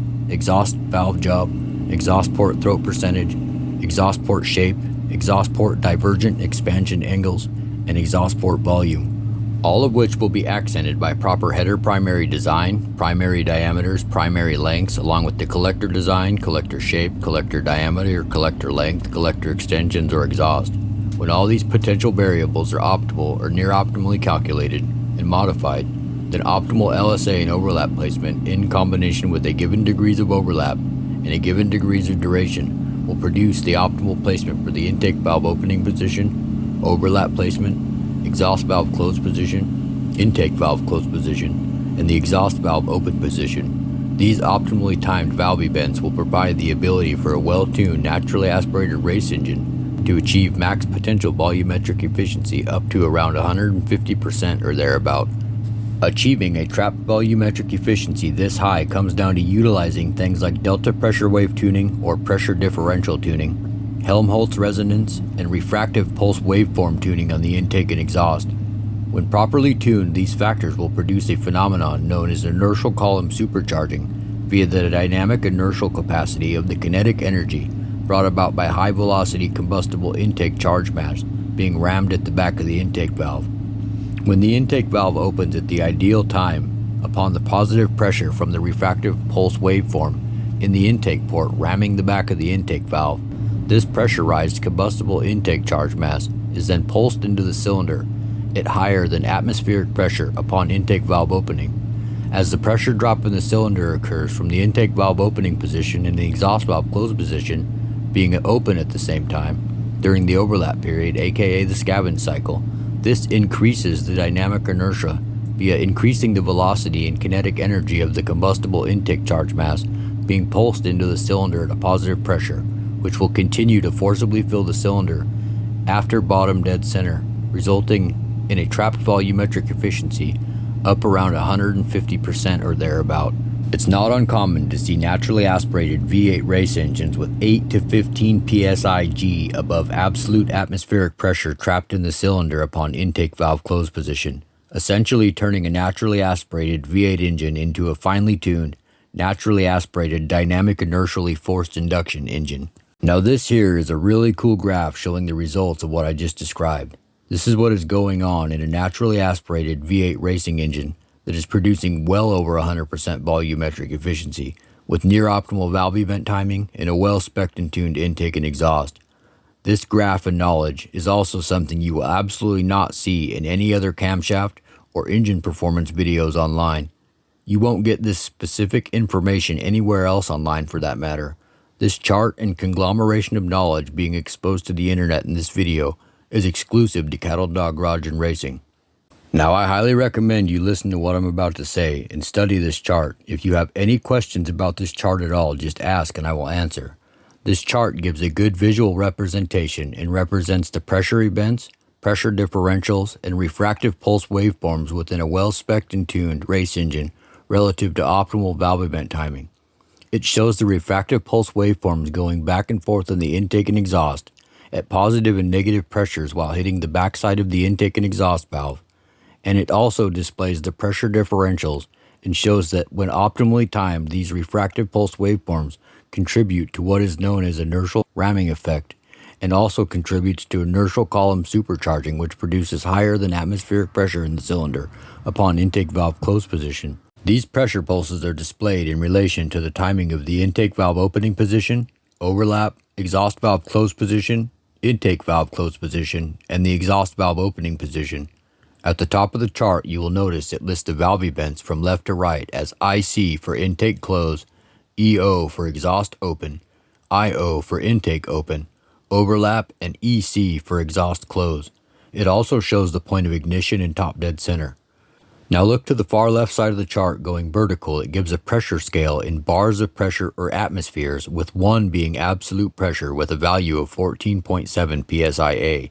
So anything over 1 or the 14.7 psia mark is positive pressure or psig, and anything below 1 is obviously negative pressure or what is known as psiv, which can be converted to inches of water to better put the pressure drop into better perspective. Now at the bottom of the graph horizontally, it also displays the degrees of crankshaft rotation, and also notice on the graph that the intake track's refractive pulse waveform pressure going back and forth from the plenum to the intake valve is the red sine wave looking line. The exhaust refractive waveform pulse at the exhaust valve to the header is the green line, and the black line is in cylinder pressure. Now let's paint a little picture here. Imagine the crankshaft on this engine is spinning 9,000 RPMs. The pistons are moving up and down in the cylinder at a high rate of speed. Intake and exhaust valves are rapidly opening and closing, and there are pulses of combustible intake charge gases and combusted exhaust gases going back and forth in the intake track and exhaust system. Now look at the intake valve opening position on the chart and follow its vertical red line down, and notice as the intake valve opening position takes place that the red line that looks like a sine wave, which represents the intake's refractive pulse waveform pressure at the intake valve, Notice that the waveform pulse of combustible intake charge is about 0.3 times higher than atmospheric pressure, or about 4.41 psig at the back of the intake valve, right before and at the time the intake valve opens. As the intake valve opens, this positive pressure pulse instantly begins to forcibly fill the cylinder as the scavenging cycle also begins due to the start of the overlap period at the intake valve opening position. As this happens, a pressure delta takes place out the exhaust, and a pressure drop in the cylinder occurs of negative 0.5 atmospheres, or about negative 7.35 psiv, which is equal to a pressure drop of 203.65 inches of water. This massive pressure drop takes place inside the cylinder as exhaust gases are rapidly expelled or literally sucked out of the cylinder past the exhaust valve, through the exhaust port and out the header. Because as the exhaust valve is closing, it's creating an extremely high velocity vacuum in the cylinder, in turn removing all exhaust gases from the cylinder, and at the same time creating this 7.35 psiv, or 203.65 inches of water pressure drop in the cylinder, which at the same time sucks in the already positive 4.41 psig pressurized wave pulse of combustible intake charge that's being forcibly rammed at the cylinder upon intake valve opening position. The pressure differential seen between the sucking force of 7.35 psiv, or 203.65 inches of water in the cylinder, and the pressure force of 4.41 psig in the port at intake valve opening is equal to a pressure differential of 11.76 psiv or equal to a pressure drop of 325.84 inches of water in the cylinder. Each subsequent increase in pressure differential is equal to an increase in psiv seen in the cylinder when you add the psig in the intake port at intake valve opening position. As this pressure differential increases, it in turn also is increasing the intake charge velocity and kinetic energy, which also increases the dynamic inertial force of combustible intake charge. This in turn is increasing the cylinder compressing potential by creating what's known in fluid dynamics as compressible flow, which is flow that is increased density due to being at a high velocity during inertial column supercharging, which will turn that 11.76 psiv in the cylinder to a positive 14 plus psig at intake valve close position. Now notice on the chart, as the exhaust valve is closed, that it's at the lowest point of pressure drop in the cylinder. This is the point when the exhaust is no longer sucking on the cylinder and creating that pressure drop, aiding in the potential of the induction cycle. So from this point on, after the exhaust valve closes, notice that the cylinder pressure along with the intake pressure pulses begin to rise as the cylinder continues to be forcibly filled and the piston comes up after bottom dead center. Also notice the exhaust refractive pulse waveform pressure is rising to a peak because it just refracted off the closed exhaust valve just to be sent out the exhaust port, down the header primary to the collector to be refracted back to the exhaust valve again. Now pay attention in a second as we make our way from the far right side of the chart and continue to the far left side as we get past bottom dead center and we get closer to the intake valve close position. Now notice on the right hand side after the lowest part of the pressure drop in the cylinder, and pay attention how the intake pulse, aka the red line, and cylinder pressure, the black line, rise together as inertial column supercharging takes place, forcibly filling the cylinder well after bottom dead center. Now look to the left side of the chart and you will see that the cylinder pressure, which is the black line, and intake dynamic inertia from the intake pressure pulse, which is the red line, increases to as high as 1.6 atmospheres or 8.80 psig as dynamic inertia from the kinetic energy of high velocity column of combustible intake charge mass continues to ram the back of the intake valve while forcibly filling the cylinder as the piston continues to come up and the intake valve continues to close. At the point the intake valve is closed, there is around 2 atmospheres or 14.7 to 15 psig trapped in the cylinder. By the time the intake valve is closed, the kinetic energy and dynamic inertia of combustible intake charge at the back of the intake valve has now been reduced from 1.6 atmospheres or 8.80 psig to 1.5 atmospheres or 7.35 psig. This built up dynamic inertial energy in the waveform pulse at the back of the intake valve and in the intake tract was initially brought about by the kinetic energy of high velocity, high temp, expanding exhaust gases evacuating the cylinder, creating the pressure delta, aka pressure drop in the cylinder. which in turn aided the potential of the combustible intake charge by rapidly increasing its velocity and kinetic energy up instantly upon intake valve opening, creating the compressible flow and forcibly filling the cylinder as the exhaust was literally sucked out and efficiently evacuated from the cylinder, which aided in the total potential of the induction process to be able to create that 8.80 psig peak in the intake tract while compressing the charge in the cylinder before the intake valve closed. The energy in this waveform pulse at the back of the intake valve will be conserved and refracted back and forth at a specific resonance as positive and negative pressure waves or pulses from the back of the valve to the intake port to the plenum, just to refract back down the port to the back side of the intake valve as positive and negative pressure.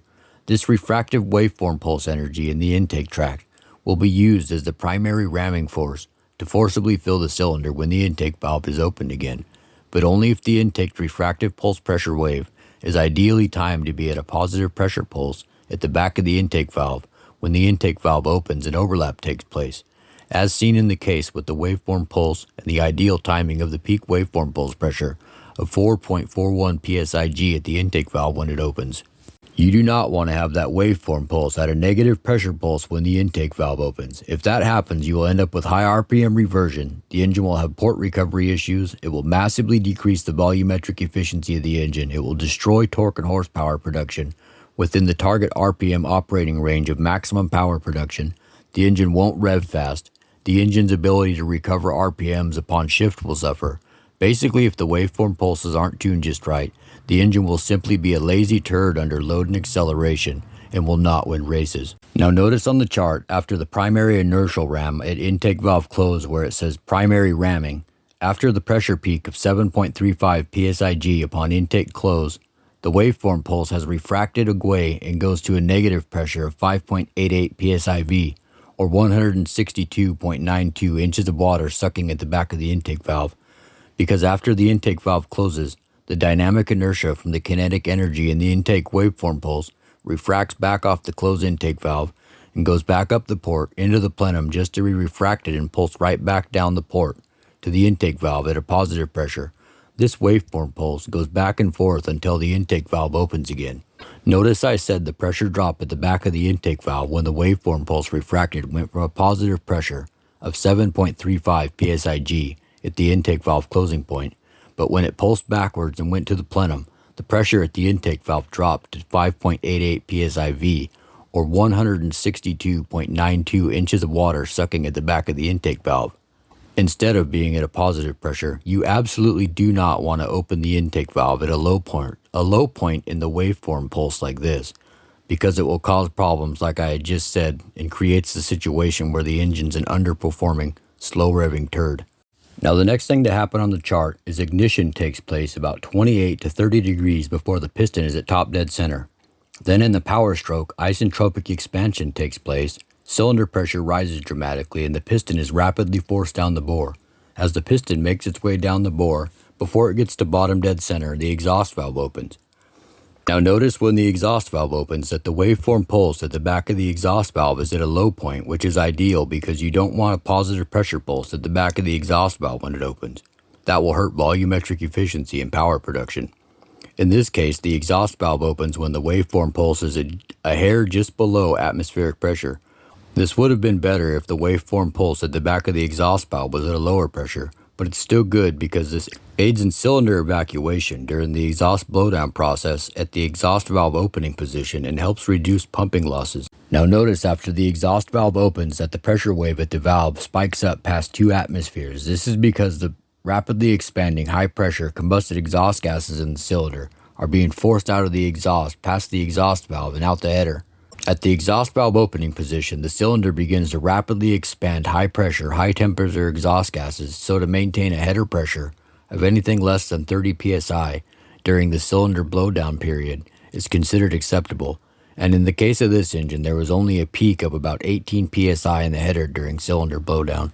Believe it or not, this is still creating a low pressure area for the high velocity, high pressure, high temperature exhaust gases to rapidly expand and evacuate the cylinder, which is represented by the black line, aka cylinder pressure, rapidly dropping in correlation with the green line, which is the exhaust pressure. And with that, you will see that the cycle starts all over again with the intake valve opening position, with positive pressure at the back of the intake valve from the conserved dynamic inertial energy in the waveform pulse of combustible intake charge. This energy was conserved from the high-velocity combustible gases forcibly filling the cylinder right up until the intake valve close point, then refracted back and forth in the intake tract until the intake valve opened again. Now before we finish this chart up, I'm going to talk about a phenomenon that some have proposed may take place under the right conditions during the exhaust valve opening position and the exhaust valve close position. On the other hand, many top professionals and some physicists say it's more than likely impossible. Even some of the very top professionals like Darren Morgan, I believe, are still unsure of the empirical existence of the specific phenomenon I'm about to speak of. Now, I'm not taking anything away from Darren because he's top-notch.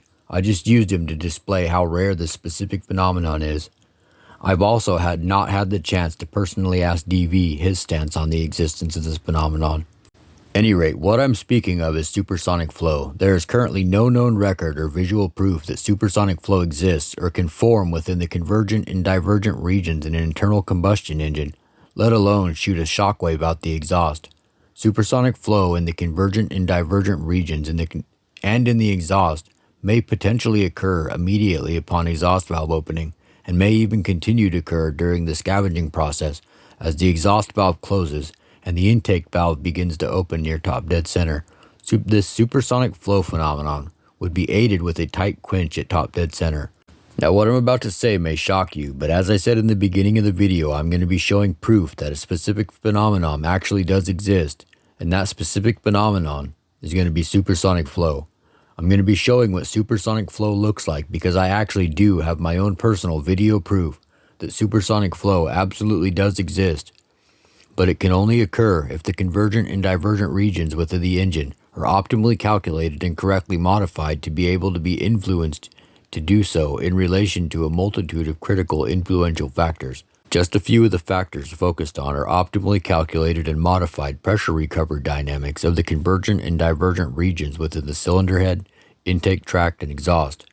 The whole exhaust system must be correctly designed from the combustion chamber to the exit tip of the exhaust pipe. The exhaust system must be free-flowing, and the number one most critical aspect of supersonic flow is every single one of the valve events must be optimal to be able to produce supersonic flow immediately upon exhaust valve opening, then continue through the scavenging cycle at the exhaust valve close position. Without optimal placement of the intake valve opening position, overlap placement, certain amount of overlap, optimal overlap triangle symmetry or asymmetry, exhaust valve closing position, and intake valve closing position.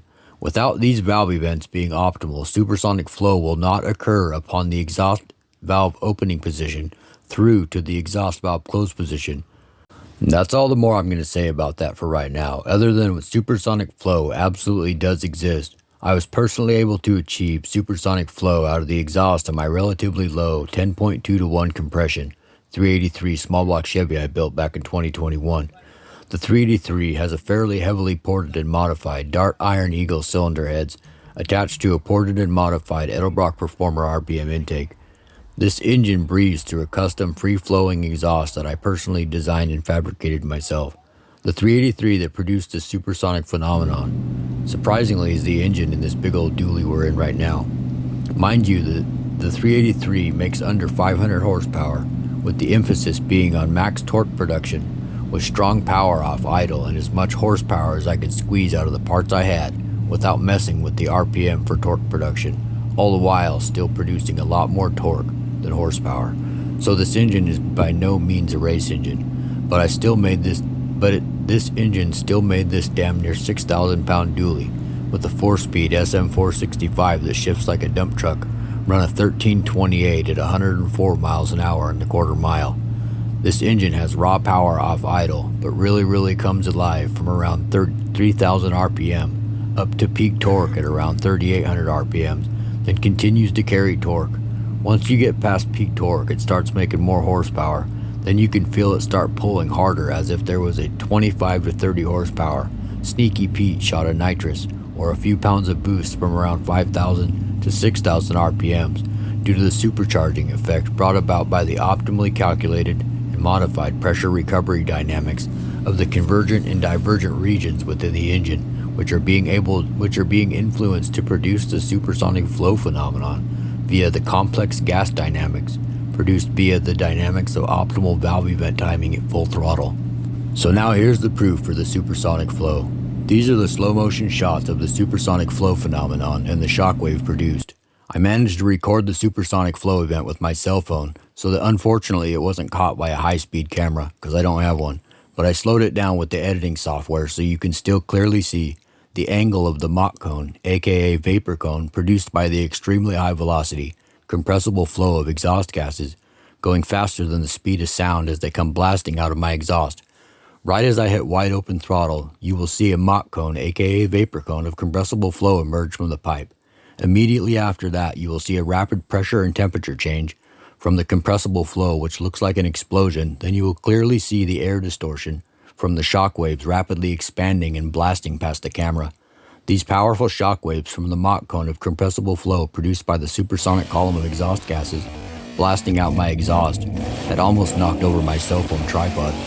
Now next up, before we continue to completely dive into the subjects at hand, I'm going to touch on a few things, and I know from past experience that a very small percentage of people are going to bitch, whine, and complain about this part of the video, but that's just fine, because most people that watched my very first very successful and highly praised cam video actually enjoyed me going over something similar to this, and it helped me better connect with more people. I'm going to be touching on these specific subjects because after 221,000 plus views and 1,700 comments between my last two cam videos, I've come to the analytical understanding that touching on things like this is absolutely 100% necessary when producing information to this extent in video form on the internet, specifically on YouTube with videos that get hundreds of thousands of views. It makes for a longer, more in-depth video, which brings about a more personal and better understanding of myself and the origin of the knowledge that I'm sharing. This in turn eliminates specific types of confusion and specific categories of comments. Eliminating a potential for specific categories and comments also brings about multiple other potential categories of comments, which results in more interactive feedback. Now as we continue, don't get me twisted, because I will never claim to know everything about absolutely everything. In fact, I will be one of the first to acknowledge that in front of millions of people that I absolutely don't know nowhere near everything. In all honesty, who in the hell does? No human in existence knows absolutely everything, not even close to almost everything about everything for that matter. But what I do know is that I have a rare neuropsychological function that's known as higher order metacognitive ability. So I know my actual capabilities, and I do know exactly what I know. I'm very well at what I don't know, and I will admit it. If you ever get to the point where you feel as if you know almost everything, you may as well be cognitively dead. You're not advancing your knowledge or your cognitive ability, and you're not trying to create a functional level of metacognitive ability. If you have that type of thinking or mindset where you feel as if you have such an extremely advanced knowledge of all the subjects or a lot of the subjects in our existence, then you clearly have a minimal amount of any basic cognitive awareness, which leads to a subpar or non-functional level of metacognitive ability due to being blindly plagued by cognitive bias like confirmation bias, selective perceptions, selective exposures, cognitive dissonance, Dunning-Kruger effect, etc. Now, I've never said anything about this previously, and I have never really intended on saying anything about this because I typically prefer to just keep it to myself, being as most people don't typically understand. But here in the recent past, more frequently here lately, I've gotten comments from some pretty intelligent individuals that have noticed that I seem to be a rather rare type of individual myself. This would be a correct observation on their part, because I actually am, and in many different ways. I'm empirically or qualitatively known to the science of human psychology as an INTJ personality type, which is rare at only 2.1% or less of the entire population. INTJ stands for introversion, intuition, thinking, and judgment. This leads to me typically being a man of few words and deep constant thought. INTJ's primary intellectual attribute is introverted intuitive intelligence, which is known to be the rarest and highest form of human intelligence. INTJ is known to be the most intelligent personality type on the MBTI scale, being as just the average INTJ, average meaning 60% of INTJs, have a 133.8 IQ. That simple fact alone equates to even an average INTJ being in the top 1.97% in IQ. That little fact in combination with rare personality traits and abilities is why INTJs as a whole make up only 2.1% or less of the entire population. To put this into a little better perspective, as far as population statistics go, the average person's IQ varies from 85 to 115, with 50% of the population being below 100. The average IQ for a PhD graduate is 125. I won't elaborate further on my personal IQ specifically, but I will just say according to the WAIS-4, and with my natural extremely high amount of rare neuropsychological or what could be considered quantum neurobiological process directly connected to consciousness and high intelligence known as higher order metacognitive ability or higher order metacognitive intelligence, what this simply means is I'm a rare type of INTJ that falls in the top 0.17 to 0.20% of the population as far as IQ. I'm sure there are those of you capable of figuring that out if you really feel that it matters. So with that being said, with me being in the top 0.17 to 0.20% puts me quite a ways above the average INTJ's 133.8 IQ, which is in the top 1.97% of the population. There have actually been a surprising number of people that have noticed this about me. So for those people, here's a more empirical, personal, and better understanding of myself. I decided to go ahead and share this specific information with a qualitative and empirical science-based name to it. I've also been called the blanket term known as genius many a times. So instead of using that term, those individuals that have made those observations about myself will have a better understanding from a more neuropsychological perspective via a very brief scientific explanation with empirical, qualitative, psychological terms that help define people's accurate observations of myself.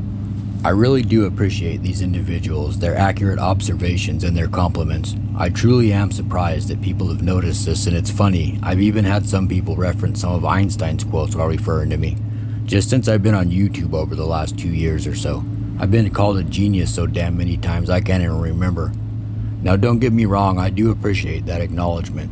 I actually prefer to not be referred to as a genius because it just kind of feels weird. Even though I know that scientifically I do fall into the category, but I personally don't really like the term genius because I believe the term genius is simply just a generic societal label for gifted individuals that possess multiple levels and forms of higher order neuropsychological or quantum neurobiological function within the potential conformal mental attribute, which may allow them to obtain a higher order metacognitive ability or some representation of specific metacognitive or intuitive intelligence, etc. I personally believe that over time, more specifically these days, the term genius has lost its true value being as it's so loosely thrown around by the societal masses these days, which leads to the term genius being erroneously or incorrectly utilized way too many times. Now continuing on, I started being educated in the physics related to high-performance engine dynamics at the most influential period in a human's metacognitive, cognitive, and intellectual development, which is known neuropsychologically as the early childhood development period. I was educated before and after what is neurobiologically known as the neuronal synaptic pruning period, or synaptic optimization period around 8 to 10 years old. My rare INTJ personality traits and natural rare high-order metacognitive ability, introverted intuitive intelligence, rational intelligence, high visual spatial intelligence, and expansive intuitive thought processes have always allowed me the natural ability to intuitively break down, analyze, come up with, and understand unintuitive concepts and complex or abstract ideas. And due to my natural intuitive intelligence, even as a kid, I was very perspicacious, with a knack for accurate convergent and divergent thinking. For example, even as a kid, I had a pretty good understanding of fluid dynamics and some thermodynamics in relation to the dynamics of valve event timing, along with how they coincide with the induction system, cylinder heads, headers, exhaust, along with their effects on the gas dynamics, pressure differentials, pressure recovery dynamics of the convergent and divergent regions, pressure waves, and resonant pulses throughout the engine, etc., all of which affect the volumetric efficiency and the efficiency of the isentropic or adiabatic processes in the Otto cycle, which when correctly modified will mean more torque and horsepower. Being as you can't see air makes airflow, aka fluid mechanics or gas dynamics in themselves, a rather unintuitive concept to begin with, especially for a kid to actually understand.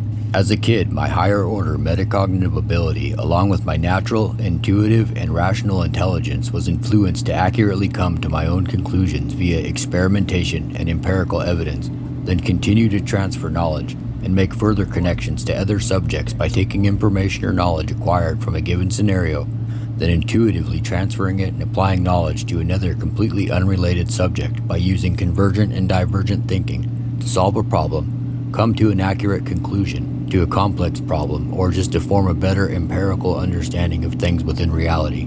Growing up, I spent a lot of time in my dad's machine shop / research facility, and by the time I was 10 years old, I honestly knew more about cylinder heads and valve events than most grown men. This is because I was guided by my grandpa and my dad, and just like myself, both of them were also rare types of INTJ personalities. Both were also men of immense introverted intuitive intelligence and extremely advanced thought processes, which resulted in them both typically being men of few words and deep thought, who like to keep a low profile. Their actions were always based on the pursuit of knowledge, purpose, and reason, not applause or approval. My grandpa was a physicist and engineer that also worked for GM, specifically Chevy and Pontiac. In the late 1960s to early 70s, he was a consultant engineer for an experimental 427 cubic inch Pontiac Hemi that was said to have produced around 650 horsepower or thereabout. Later in life, he also built race engines and primarily did private engine optimization R&D. He also knew/worked with Smokey Yunick for a very short period of time in the early 60s. I was primarily influenced and taught by my dad. He was a highly respected engineer, master machinist, cylinder head, valve event, and induction specialist, along with being a welder and fabricator who also built high-performance engines and did a lot of private engine optimization R&D for many, many years. About 25 years ago, just for fun, my dad designed and hand-built his own custom engines. He completely redesigned and manually machined every single part of the engine from billets of aluminum and different alloys. I wish I had pics to show. So needless to say, I come from a line of fairly intelligent, highly experienced individuals with well over 100 plus years combined rare knowledge of R&D related to the physics and dynamics of high-performance engines, valve event timing and dynamics, cylinder heads, induction system, and exhaust. This knowledge was accumulated between 3 generations, but out of those 3 generations, I'm the last generation left in that 3-generational line that retains any of this knowledge. I was born into the horsepower life and raised around the complexities of designing, building, testing, and racing high-performance engines and highly competitive vehicles. As a little kid, I spent quite a bit of time in my dad's machine shop / facility, and around 8 years old, I started off tearing down cylinder heads, engines, cleaning stuff, etc. in my dad's shop. Then at around 9-10 years old, I actually started doing work in my dad's machine shop and started operating machining equipment, mastering one machine at a time, experimenting with the flow bench, learned to point cylinder heads and intake manifolds. Also, as a kid, I did other engine modifications, then did final assembly on engines. Throughout life, I built and have done experimental testing on countless high-performance engines, from naturally aspirated, blower, turbo, nitrous, and even some combinations built for forced induction and nitrous. I was born with a natural and intuitive deep-seated love for horsepower, drag racing, mud racing, and just about any other racing or motorsports in general. But as far as engines go, I've always had the most love for the fine art, physics, and challenges of building max effort, naturally aspirated V8 race engines, which is rather rapidly becoming a dying breed of individuals in the current age of forced induction that we live in, where the industry caters to the simple mindset of get an LS engine, drop a cam and some springs in it, maybe an intake, and then attach 2 turbos and boom, tough actin' to Nactin. That's what's considered the modern day basic engine build, which is truly not a build. It's just a tear down and reassemble with a few aftermarket parts, not a build. There is a huge difference between that and a true build that takes a substantial amount of true knowledge about the physics and dynamics of complete engine combination development from the ground up to give the engine what it wants to achieve a specific task. Then going through the process of speccing, modifying, measuring, blueprinting, porting intake, cylinder heads, etc. Then final assembly on an engine with precision, all of which is a science and an art form, versus what a lot of people consider an engine build, which most of the time is just a complete bottom-up reassembly or complete assembly with modifications via aftermarket parts, which is the most common scenario that most anyone can accomplish.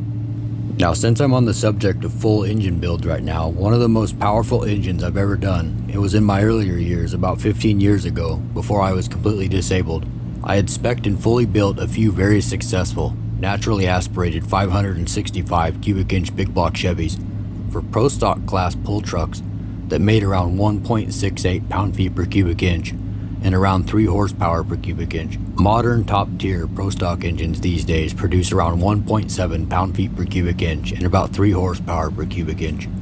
In my earlier years, I also had my own personal success mud racing my 84 Chevy K20 with a 383 that I built on a very tight budget with extremely limited parts to spin 47-inch tires in the 44 and up tire class, which was full of about 50 other trucks with big blocks of all makes and sizes, up to 540 cubic inch big block Chevys with 750 to 800-ish horsepower and tires up to 54-inch boggers. I set my truck up perfectly to take full advantage of the 383, making 1.42 pound-feet per cubic inch and 580 plus horsepower, with the ability to carry power past peak to 7,500 RPMs without falling out. The way I had set that truck up, the 383 was the main reason the truck did what it did. For the longest time, everyone in the mud racing scene thought the truck had a big block of some unknown size that spun higher RPMs than everybody else. But little did they know, I was down 90 to 160 cubic inches compared to all the other trucks, being as I had only 383 cubic inches and the only small block in the entire class of almost 50 big block trucks. The only way to win in a mud racing event was to have a better time or distance than 50-ish other trucks, so to win an event was quite an accomplishment. It just so happened to turn out I was the guy with the truck that everybody wanted to beat, but nobody legitimately could, and they just couldn't figure out why. There was actually multiple reasons why they couldn't beat me. I will just say I studied the fine art and physics of mud racing since I was about 5 years old, and I know what works. Even though I was down about 200 horsepower or so compared to some of the other trucks. Let's just say the use of physics was on my side, but that's a completely separate subject for another time. Anyway, long story short with that truck, I managed to accomplish getting first place 3 years in a row back to back at the largest yearly event within 3 states. I got third one other time while completing one of my runs. I would have gotten first place for the 4th time back to back, but I ended up with third because at the end of my first run, I broke my driver's side front chromoly axle, my front drive line, and my transfer case broke in half all at the same time, which slowed me down, but I kept my foot on the floor and 2-wheel drive and just let her keep on eating. So I crossed the finish line still, and I got third place by doing so. My racing days unfortunately came to an end after I broke my back at work, while at the same time taking an oral chemotherapy drug which had made my spine more susceptible to the injury I sustained. Then, due to finances and the fact that my back was just continuing to get worse, I couldn't continue to run my racing program anymore, so I had to quit racing even though I was still gaining sponsors at the time. Then about 5 years later, on June 2nd, 2014, I was paralyzed and quite literally almost died while working in the garage late one night. I ended up in critical condition for 2 weeks and spent a total of 1 month in the intensive care unit of the hospital. Then I had spent almost a year in physical therapy until they said physical therapy wasn't going to help anymore. I had to learn to walk again, and at the same time I had to learn to use my right arm and hand again, all of which has drastically changed my life. Now, almost 10 years later, my back is completely wrecked and is just getting worse. I have a lot of rare issues with my spine's greater, lesser, and least splanchnic nerves causing internal organ pain, and my back also makes my legs too weak to get up and walk a lot of times. Plus, I just recently found out I've developed convex right mid-thoracic scoliosis due to severe spinal degeneration caused by the thousands of spinal injuries I've sustained throughout my life, beating the forever-loving hell out of my body. My first spinal injury was actually when I was at the age of 2 after falling out of my grandma's third-story window. Anyway, among my many rare spinal issues and my many other physical problems in my leg, arm, shoulder, hips, knees, ankles, I'm still partially paralyzed on the right side, completely disabled, and have a rare condition that's literally the most painful condition known to man, called Complex Regional Pain Syndrome, or CRPS, which was a result of compartment syndrome and rhabdomyolysis combined, which is also extremely rare. Both of these in a very mild stroke were my body's response to the injuries I sustained when I was paralyzed. CRPS is also affecting the limbic system of my brain, which is impacting my memory and my ability to articulately communicate and verbally get my point across. These physical issues, along with the fact that I don't have kids to pass this knowledge on to, is a lot of the reason why I'm sharing this knowledge right now. Mind you, up until recently, I would not have normally considered just giving this knowledge away freely. Also, with my brain getting worse, these videos take me months of long nights just to get all these thoughts gathered in my head, then try to maintain the thoughts and get them typed out in an organized fashion that creates a storyline and gets a point across. After that, I still got to get the words out of my mouth for the voiceover, which is one of the hardest things. Then I still have to create and edit the video. So needless to say, I put a lot of effort into these videos to share with you what I know. And I must be doing something right because I've been accused of being AI, not a real person, which I found hilarious. Anyway, these videos actually mean a lot to me, and I hope they help you in many ways. These videos are going to be like a future reference for myself for when my brain gets worse, so I have something to reflect on later in life. If you end up enjoying this video or my other videos and you would like to support my efforts to help me fulfill my vision of this channel and help me make something out of nothing so I can get to the point financially and technologically where I can produce the type of higher quality content that I know I'm capable of producing, and with that comes more frequent content.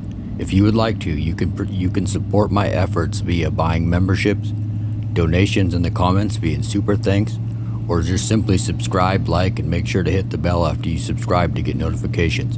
All three of which are free and helps me immensely.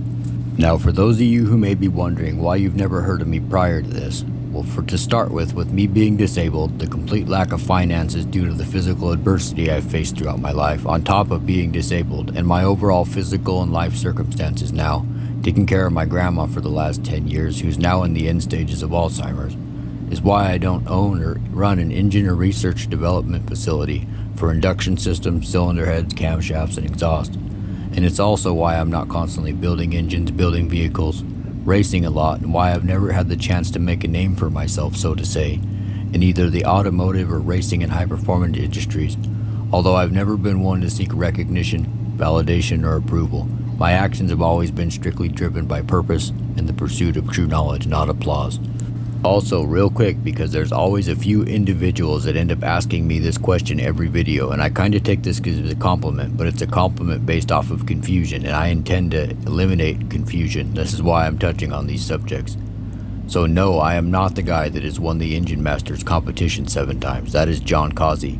With all the physical adversity I've faced in my life, I've never been in the physical or financial position to be able to personally compete in anything like the Engine Masters competition. Anyway, now I'm here against all physical odds, against my permanent progressive disabilities, and against the fact that YouTube is something I wouldn't typically consider doing because of the fact that I've never liked social media, due to my tendency toward introverted thinking, which leads me to typically being a man of constant, expansive, deep thought and few words. It's never liked attention due to my rare INTJ personality traits. But now I'm here because after my dad being killed in 2020, I found inspiration, influence, and some hope from Bill Hoskinson, who I now call a friend that I'm forever grateful for. I'm here solely because of the influence and help I've received from Uncle Bill Hoskinson, who runs the Old Man's Garage on YouTube. To be 100% honest, Bill was the inspiration behind me starting this channel almost 2 years ago, which, as I said, is something I previously never pictured myself doing, solely because of my distasteful social media, my permanent progressive disabilities, and my rare introverted, intuitive thinking and judging INTJ personality traits. But now I'm here aiming to build something from nothing for my future, lead by example to influence and inspire disabled individuals, the next generation of hot rodders, and people of all walks of life by sharing some of my rare story and some of my rare knowledge and wisdom of all kinds, while educating individuals to help them understand and find true knowledge while learning to make more power correctly, which is very rapidly building me a solid reputation amongst thousands upon thousands upon thousands of people as a reliable source for real no bullshit type, extremely rare knowledge. A lot of said knowledge and explanations you can't get anywhere else on the internet, and the best part is, it's all empirically proven correct, backed by physics, solid dyno data, and race-winning success. Also, in the case of this video, the knowledge will be wrapped up in a little lesson about sense of self and real true knowledge versus sense of self and a blind overconfidence and false sense of true knowledge, topped off with the overwillingness to spew regurgitated or ideological bullshit. So with all that being said, I have 28 plus years of experience focused on physics and dynamics of all kinds, but more specifically in the case of this video, the physics and dynamics of valve events, cylinder heads, induction systems, exhaust systems, and gas dynamics, pressure waves, pressure differentials, pressure recovery, dynamics of convergent and divergent regions, resonance, etc., all in relation to volumetric efficiency, brake mean effective pressure, brake specific fuel consumption, along with how all these factors break down and relate to the efficiency, the isentropic and adiabatic processes of the Otto cycle, and the power output of an engine. I have a very complete understanding of the physics surrounding high-performance engines, which are regulated by the complex dynamic interactions and relative physical laws of the universe around us. I have a rather complete, and I mean complete, understanding of each individual valve event, their effects, and how to adjust them accordingly to achieve a specific result, along with when and why to do so, depending on a multitude of influential factors. So I assure you that I am well aware of how to select valve event timing for any given cubic inch engine combination, for any given application in intended RPM range, by many ways, including the most conventionally known way, via the opening and closing degrees of the intake valve opening position, intake valve close position, exhaust valve open position, and exhaust valve close position, in relation to the piston's position in the cylinder before top dead center, after top dead center, before bottom dead center, and after bottom dead center, along with the degrees of crankshaft rotation. And of course, with this conventional one-sided understanding of valve events, the results from the placement of those valve events would then result in LSA. Now for the next example, I'm going to share the valve event selection method of two men who a lot of people would consider two of the very best camshaft professionals / valve event specialists. And now I'm sure there are going to be a few people that have never heard of the two men I'm going to be speaking of, but keep in mind some of the most intelligent or talented individuals are people you may have never heard of and may not even be aware they exist. Now I know for a fact that a few of you will know the two men I'm going to speak of, and let me make it clear that the two men I'm going to be speaking of are both right up there near the very top of the entire industry, amongst maybe 5 to 8 other people I could think of right offhand. Now I know for a fact there are going to be a few people that consider, or a few people that see this that consider either Harold Brookshire or Mike Jones some of the best of the best. So this is the order of importance in which Mike Jones of Jones Cams chooses his valve events. These are in his very own words. He says, I quote, I calculate the intake valve close position, then the intake duration to give me the correct intake valve open position, then calculate the exhaust valve open position, then the exhaust duration to give me the correct intake valve close position and degrees of overlap. Then I change the curves to give me the correct overlap area. This is the thought process on valve events of the late Harold Brookshire, who is no longer with us anymore. I know for a fact there are some people out there who consider Harold to be the best valve event specialist who ever lived. I know that for a fact because I've spoken to people that have said that. He believed the order of importance of valve events was exhaust valve close position, intake valve opening position, intake valve close position, then exhaust valve open position. I'm not 100% sure his methods for duration, but I know Harold was a firm believer in the ideal placement of overlap, and his main focus was the overlap period and the placement of overlap, aka the scavenging cycle, by the exhaust valve close position and the intake valve opening position, all of which in turn will fill the cylinder for the intake valve close position to take advantage of. His last focus was the exhaust valve opening position. Most top professionals consider the exhaust valve opening position to be the least significant of the 4 opening and closing points. Even though the exhaust valve opening position is the least significant, it is obviously still very important, as I have explained. Now these are a few of Harold Brookshire's valve event selection steps in Harold's own words. Number 1 for Harold was to design a good cam lobe. Number 2 was to select the right lobe separation angle for the desired power band. Number 3 was to calculate the opening and closing points for that specific lobe separation angle and find a good intake center line. And number 4 was to get the right intake opening and exhaust closing points for a specific overlap. With the empirical process of my own method and David Vizard's methods combined, which both say that valve event selection starts with optimal lobe separation angle and overlap placement. Lobe separation angle will set the intake valve opening position, intake valve close position, and the beginning of the overlap placement in the optimal location. A chosen degrees of overlap starting with the optimal intake valve opening position will then produce the ideal exhaust valve close position, which in turn will more completely fill and evacuate the cylinder, enabling the optimally placed intake valve close position to take advantage of an optimally filled cylinder. The exhaust valve close position is chosen upon the selection of a given degrees of overlap. Then you select an ideal exhaust duration to produce the exhaust valve opening position of your heart's desire and adjust the shape of the overlap triangle. Intake duration will be a result of LSA and overlap. The order of importance for the empirical LSA and overlap placement is intake valve opening position, exhaust valve close position, intake valve close position, and exhaust valve opening position. Now, I did this to show the difference in thought processes for the valve event order of importance and how the methods of valve event selection vary between two of the top professionals. This just shows that it's not specifically about how you achieve optimal or near optimal valve event timing. It's about the results produced by the choices made in the efforts to achieve a desired result based on a multitude of complex influential factors. If I can so simply with this video show you how to consistently produce the most torque and horsepower across the entire RPM range every time, even if you're a novice, then I must be doing something right. The empirical LSA and overlap method is closer to Harold Brookshire's method in order of importance than Mike Jones's, being as Harold focused specifically on what he calls the right LSA for a desired power band. He also focuses on optimal placement of overlap with the exhaust valve closed position and intake valve opening position, then focuses on the intake valve closed position to trap what the intake valve opening position, overlap, and exhaust valve closed position had fed the cylinder. Once again, optimal LSA's order of importance is intake valve opening position, overlap placement, exhaust valve closed position, intake valve closed position, and exhaust valve opening position. Harold Brookshire's order of importance is exhaust valve closed position, overlap placement, intake valve opening position, intake valve closed position, and exhaust valve opening position. Mike Jones's order of importance is intake valve closed position, intake valve opening position, exhaust valve opening position, and exhaust valve closed position. Now, don't take this the wrong way. I'm in no way picking on or taking anything away from Mike Jones or the late Harold Brookshire.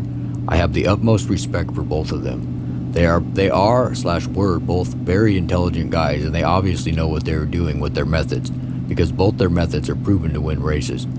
In this case, I only brought up Mike Jones and Harold Brookshire just to show an example of two other very top-level professionals' valve event selection methods and orders of importance, and to show how close Harold's thought process and the order of importance to the empirical LSA and overlap placement methods are.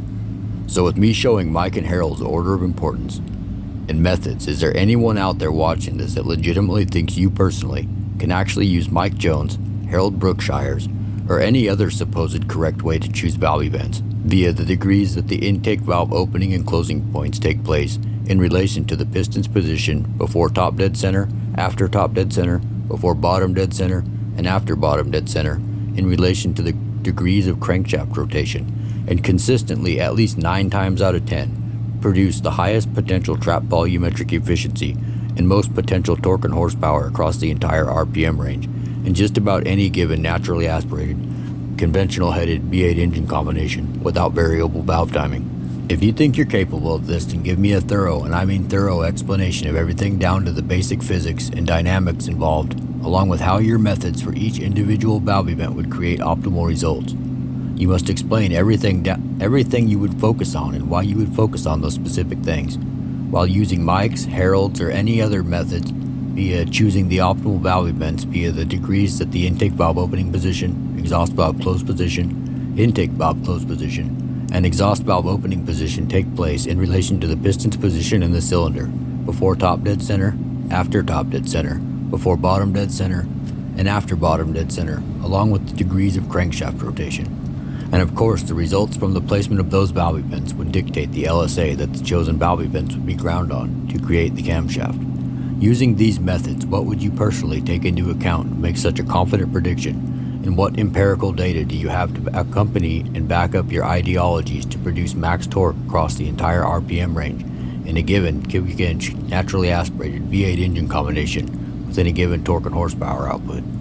I'll be waiting, because I'd actually love to hear a thorough explanation from somebody intelligent, because out of 221,000 plus people between my last 2 cam videos that I've exposed to the similar type of rare empirical knowledge like I'm sharing in this video, which has always been well received with around 1,600 plus positive comments, there have only been maybe 20 or so people that commented with some random BS or saying that they were opposed to or confused by the knowledge I'm sharing. And out of those some 20 or so people I asked a few of them to explain each individual valve event, what they do, along with when and why to adjust each valve event according to a multitude of influential factors to achieve a specific result. There were only 3 people out of those 20 or so people that thought they were competent enough to try to explain how you're supposedly supposed to choose valve events, but most of those people couldn't respond back, and none of them could accurately explain anything close to optimal valve events. 2 of the 3 that tried didn't even understand each individual valve event, what their actual effects are, or when and why to adjust them accordingly to achieve a specific result depending on a multitude of influential factors.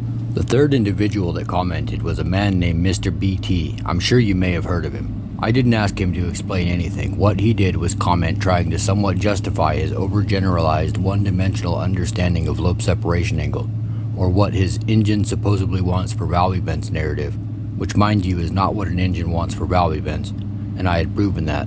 It's what he thinks an engine wants for valve events, or what he wants an engine to want for valve events. My first cam video, I went over the reasons why BT's one-sided understanding of lobe separation angle is incomplete and incorrect. Now don't get me wrong, BT is a very smart dude.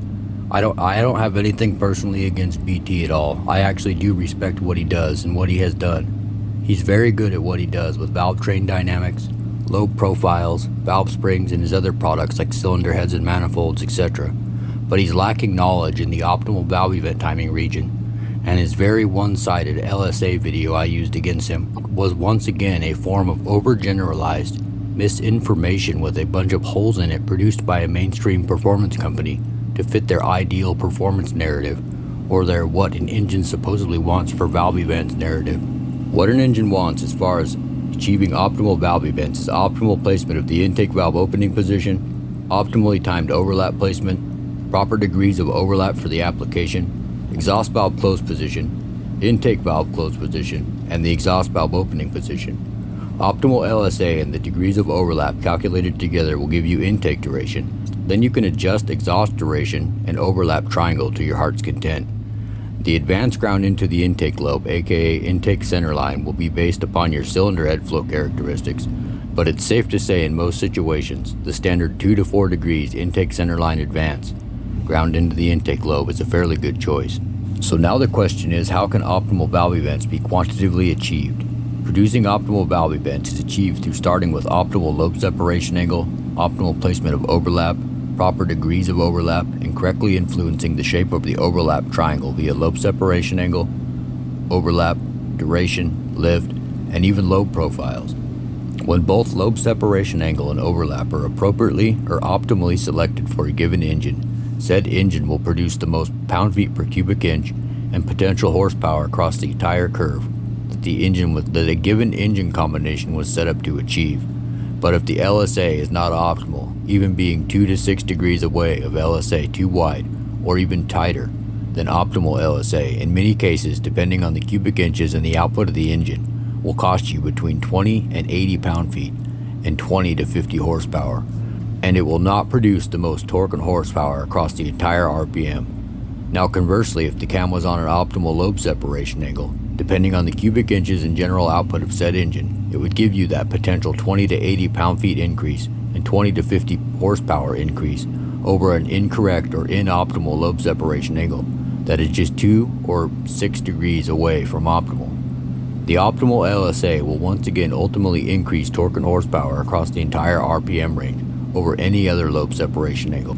The effects produced by optimal lobe separation angle are rather controversial, definitely not well understood, and in a lot of cases not even known to exist, or to some even be possible for that matter. Any controversy or doubt surrounding the subject of optimal lobe separation angle and overlap placement will end with this video. Now this brings us to our next data points, all of which are prime examples of the effect of the valve events, gas dynamics, and the increase in torque and horsepower produced across the entire curve by a camshaft with an optimal lobe separation angle and overlap placement. This data once again goes against the typical or conventional understanding of valve events and primarily the effects produced by changes in lobe separation angle. This engine right here was a 10-to-1 350 cubic inch small block Chevy with AFR 195cc heads with 202 intake valves, 1.6 exhaust valves, and 1.5 rockers. It also had a Victor Jr. single plane intake manifold and a 750 carb. Not exactly the combination of parts I would have chose, but anyway. This engine was tested with 5 cams on LSAs ranging from 114, 112, 110, 108, and 106.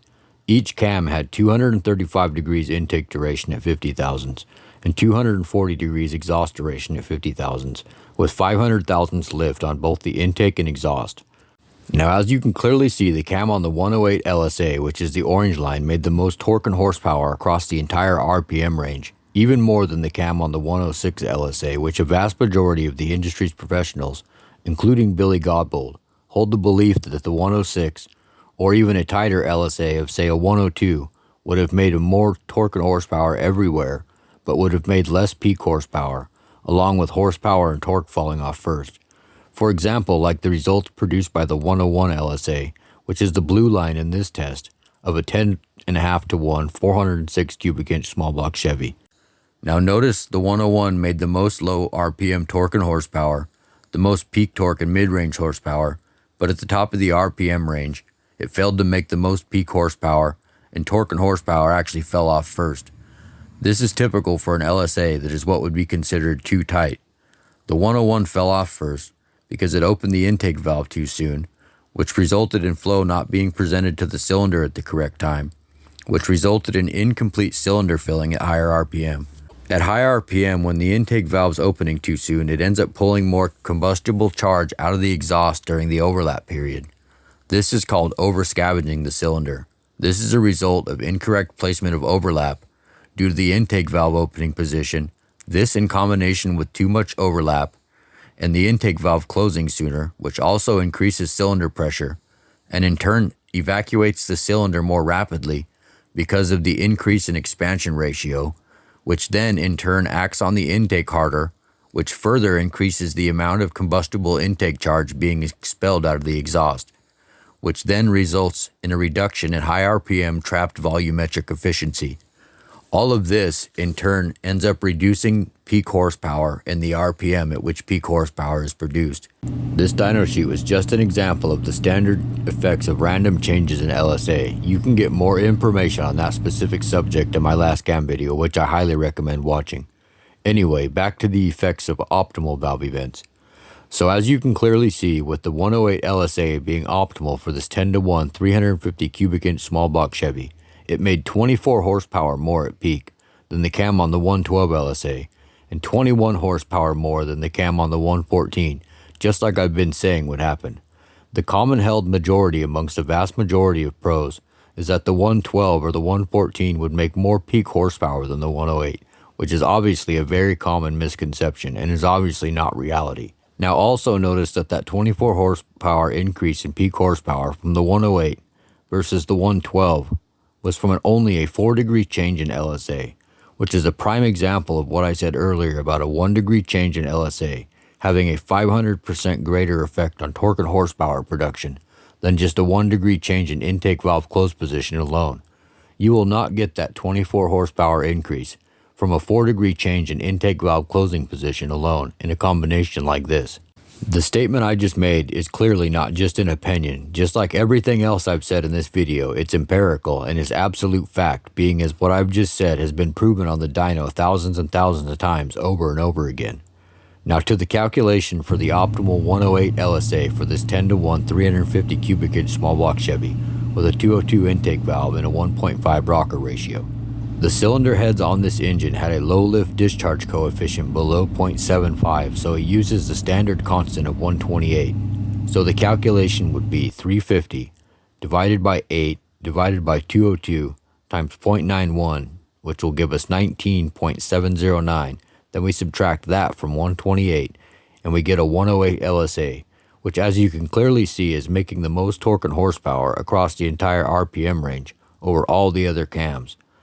Now since we're doing calculations, it's time to show that LS engines and small block Chevys share the 128 constant as I said earlier, but the constant may need to be adjusted for the use of LS3 heads due to them having at least a low lift discharge coefficient varying between 0.76 and 0.78. So now let's refer back to the 11.5 to 1 compression 408 cubic inch LS engine with 11 degree Pro Max LS3 cylinder heads.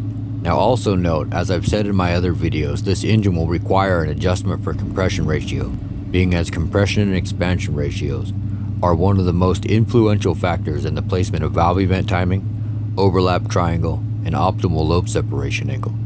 So now if we start with the 128 constant for this 408 cubic inch LS3 and adjust the constant for the discharge coefficient being over 0.75, because these 11 degree Pro Max LS3 cylinder heads have a discharge coefficient between 0.76 and 0.78. So we will increase the 128 to a 129 for the discharge coefficient. Now if we take 408 divided by 8 divided by 2.165 and times that by 0.91, that'll give us 21.436.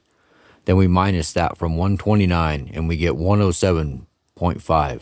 Then, as I have said in my other 2 cam videos, we add 1 degree for the 11.5 compression, being 1 whole point of compression above 10.5, which equates to a 108.5 LSA, which just so happens to literally be the exact same LSA as the 108.5 238 259 cam that won Eric's Camshaft challenge.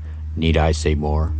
Now with that said, you could obviously use a plain 108 LSA. It wouldn't necessarily have to be a 108.5 to produce the power increase across the entire RPM range. Now next up, here's another example of another 400 plus cubic inch LS3 starting with the 128 constant. This dyno data is from a 10.5 to 1 402 cubic inch LS with CNC ported Chevrolet Performance LS3 cylinder heads. These of course have a 2.165 intake valve and also have a low lift flow discharge coefficient between 0.76 and 0.78. All the cams tested in this data had 232 degrees intake duration, 242 exhaust duration, and 624 thousandths lift on both the intake and exhaust. Now as you can clearly see once again that the cam on the 108 LSA being optimal, it's making the most torque and horsepower across the entire RPM range over both the cams on the 112 and the 120 LSAs, with about 18 horsepower more past peak. Now with that said, let's do the LSA calculation. So we start with the 128 constant, then we adjust the constant for the LS3 cylinder head's discharge coefficient being above 0.75. So now the constant is 129. So we take 402 divided by 8 divided by 2.165 times 0.91, which equals 21.121.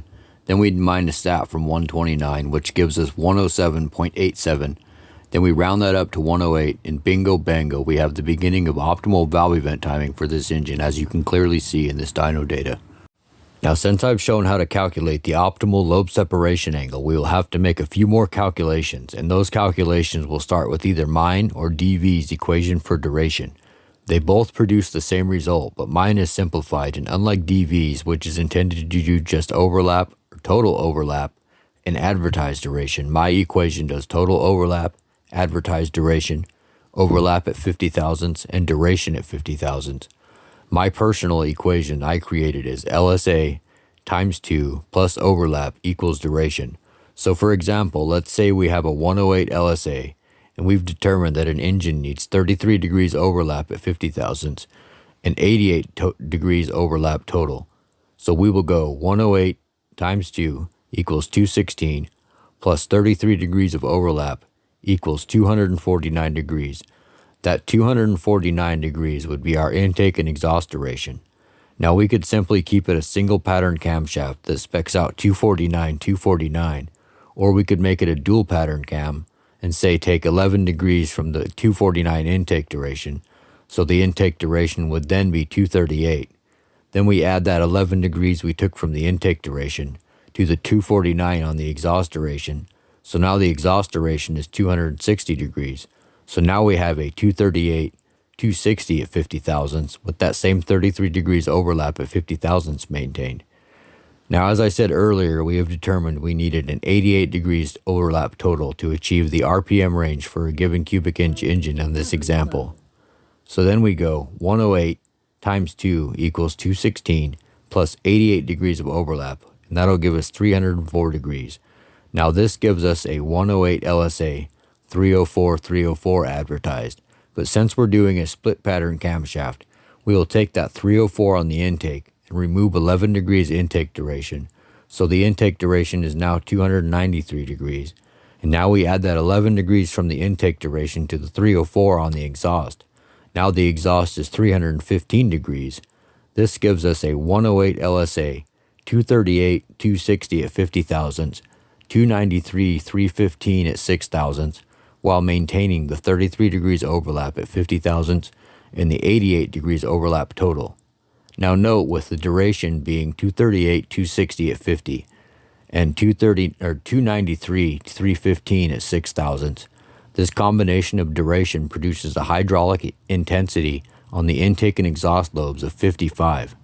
You generally want to keep the lobe's hydraulic intensity between 50 and 55, and always keep in mind that the higher the intensity number, the more aggressive the lobe will be. So the hydraulic intensity of 50 would be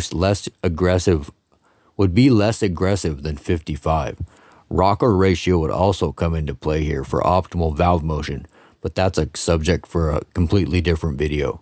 Now also note, with this cam, let's say we've decided that it needs 4 degrees advance ground into the intake lobe, so the intake center line will be 104. Now for those of you who may be thinking, well, it's all about the valve events. What about the valve events? Well, just because you've managed to stick around so long through this video, now I'm going to show how I calculate every single valve event, along with the degrees of total overlap and overlap at 50 thousandths from the cam specs we just came up with, which I've never seen anybody else do on the internet. So to start with, we'll calculate the exhaust center line. The equation to calculate the exhaust center line is exhaust center line equals LSA plus LSA minus intake center line. So we will go 108 LSA minus 104 intake center line equals 4 degrees. Then we'll add that 4 degrees to the 108 LSA, which gives us the 112 exhaust center line. Now we're going to calculate the intake valve opening position. So we will take intake duration divided by 2 minus intake center line. So we will go 238 divided by 2 equals 119 minus 104 degree intake center line equals 15. This gives us an intake valve opening position of 15 degrees before top dead center. Next, we will calculate the exhaust valve closed position. Then we'll go exhaust duration divided by 2 minus exhaust center line. So we will go 260 divided by 2 equals 130 minus 112 equals 18. This gives us an exhaust valve closed position of 18 degrees after top dead center. Now we're going to calculate the intake valve closed position. So we go intake duration minus intake valve opening position, which is 15 degrees before top dead center, plus 180 equals 195. So we take 238 minus 195 equals 43 degrees. This gives us a intake valve closed position of 43 degrees after bottom dead center. Now last, we need to calculate the exhaust valve opening position. So we take the exhaust valve closed position, which was 18 degrees after top dead center, plus 180, which gives us 198. Then we take exhaust duration, which was 260, minus 198 gives us 62. So we have an exhaust valve opening position of 62 degrees before bottom dead center. So the cam specs are 238, 260 at 50 thousandths, 293, 315 at 6 thousandths on a 108 LSA, and the lobes have a hydraulic intensity of 55. And the valve events we have calculated for this cam are intake valve opening position at 15 degrees before top dead center, exhaust valve closed position 18 degrees after top dead center, intake valve closed position of 43 degrees after bottom dead center, and an exhaust valve opening position of 62 degrees before bottom dead center. This cam also has an intake center line of 104 and an exhaust center line of 112. This cam was very, very close to the one I would have entered into the cam challenge had I had money. Now I'm going to show how to calculate overlap of the camshaft based off these cam specs. So we take intake duration plus exhaust duration. That's 238 plus 260 equals 498 divided by 2 equals 249. Then we take 249 minus the 108 LSA times 2 equals 216. So 249 minus 216 equals 33 degrees of overlap at 50 thousandths. Then we do that again with advertised duration. So we go 293 plus 315 equals 608 divided by 2 equals 304 minus a 108 LSA times 2 equals 216. So 304 minus 216 equals 88 degrees of overlap. Now after all this dyno data, along with me showing and explaining all this information that isn't on the internet or anywhere else that I know of for that matter, all related to valve events, the empirical process of valve event timing starting with optimal LSA and overlap placement, and everything else that I've shown and explained, if you live in actual reality, There's no denying that valve events aren't the main focus in this process, no matter what anybody says, or how their cognitively biased afflictions make them perceive it. If you are a professional and you don't have a full understanding of all the things that go way beyond the conventional university level or high-level professional understanding of valve events, you have no room to speak on these matters. So you cannot begin to say these methods are incorrect just because you don't fully understand these methods, or if you don't even have a full high-level understanding of the conventional methods of valve event timing in the first place. If this applies to you, then I will say you need to dig deep within yourself, form some metacognitive function so you can check your cognitive biases, and refer back to the unbiased independent Dyno data I've presented that proves everything I've been saying in this video and in my last two videos. There's no denying the data for those that live in reality. Data, along with independent variables, are king when it comes to proving things to be empirical within actual reality. If you don't have empirical data along with the correct independent variables to go along with a specific subject to either prove or disprove something, don't speak on the empirical process of optimal valve event timing via optimal LSA and overlap placement, or valve event timing in general for that matter. So now we're staring in the face of reality, and the reality is that most of the mainstream camshaft industry may potentially know the standard effects of what they would consider a tight lobe separation angle, which according to the industry's pros would produce the most peak torque, make the most torque and horsepower below peak, but will always make less horsepower at peak, and torque and horsepower will always fall off sooner. They believe a wide LSA will produce less peak torque, less torque and horsepower below peak, but will make more horsepower at peak. Now, cam companies also use wide LSAs to help manage overlap and maintain idle quality while being able to use more duration, being as LSA has a greater effect on overlap because 1 degree of LSA will equate to 2 degree change in overlap, whereas 1 degree of duration will only increase overlap by 1/2 degree. LSA also does not dictate idle quality. Overlap is what dictates idle quality, RPM range, and vacuum production. As I have previously shown, you can have 2 different LSAs with the same amount of overlap in different duration. Now, the big misconception with LSA affecting idle quality is because if you compare 2 camshafts with the same duration but different lobe separation angles, the tighter LSA cam will inherently have more overlap than the camshaft with a wider LSA in the same amount of duration. Now, on the other hand, with 2 cams on different LSAs with equal degrees of overlap and different durations, the camshaft with a tighter LSA will produce more overall area within the overlap triangle for a given degrees of overlap, and the wider LSA camshaft will produce less overall area within the overlap triangle for an equal number of degrees of overlap. Now, being as the valve events achieved from selecting an optimal lobe separation angle will produce more power across the entire RPM range, both over a wider or a tighter lobe separation angle. As I have said, the effects produced by optimal LSA is not well understood, or in most cases not even known to exist, even amongst many of the top professionals in the camshaft industry, induction industry, and amongst a surprising amount of top professional engine builders.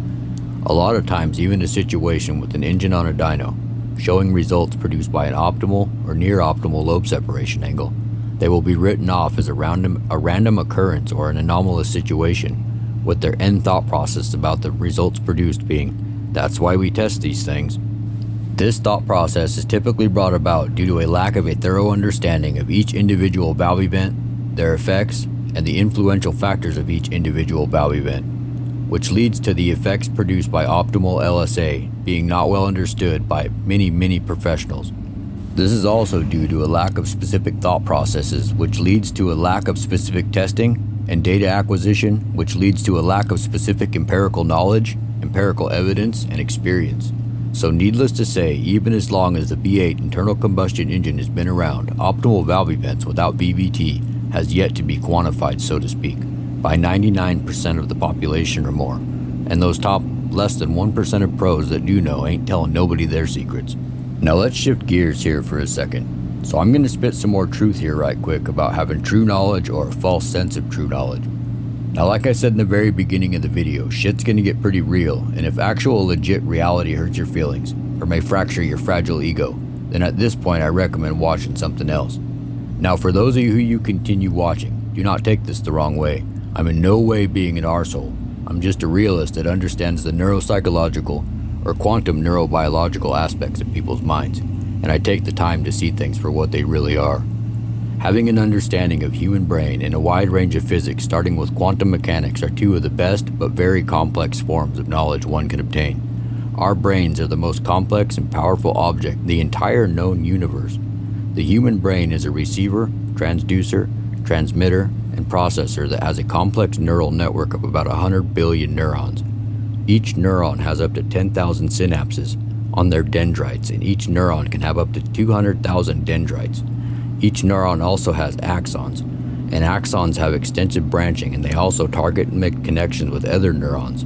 So each of those 100 billion individual neurons, with their 10,000 synapses on each of their 200,000 dendrites, can be connected to about 10,000 other neurons, creating 600 trillion to 1 quadrillion neuronal synapses between our ears. With that said, even with the human brain being the most complex and powerful object in the known universe, it only uses the equivalent of about 20 watts to function, which is amazing because it would take a nuclear power plant to energize a computer about the size of a city block to mimic the capabilities and powers of a high-functioning human brain. If you understand neuropsychology, or the quantum neurobiological aspects of the human brain, along with physics, it will allow you to better understand consciousness, metacognition, intelligence, cognitive processes, cognitive biases, personality types, personality disorders, spectrum disorders, and how this conglomeration trickles down to affect our perception and understanding of reality, along with how this affects the psychosocial aspects of society as a whole. Having an understanding of these complex subjects makes it much easier to understand your own and other people's cognitive processes, and makes it much easier to achieve a more complete comprehension of most other complex subjects within the perceived reality we experience, within the vast physical, dynamic, and quantum universe around us. This next section of very true statements I'm about to make are observational patterns that I've noticed, which just so happens to also be empirical observations that are proven by qualitative empirical data in the science of human psychology. What I'm about to say is literally just actual true reality we live in, and to deny or ignore actual reality or true knowledge is a prime example of living in a blind, cognitively biased, blissful ignorance at its finest.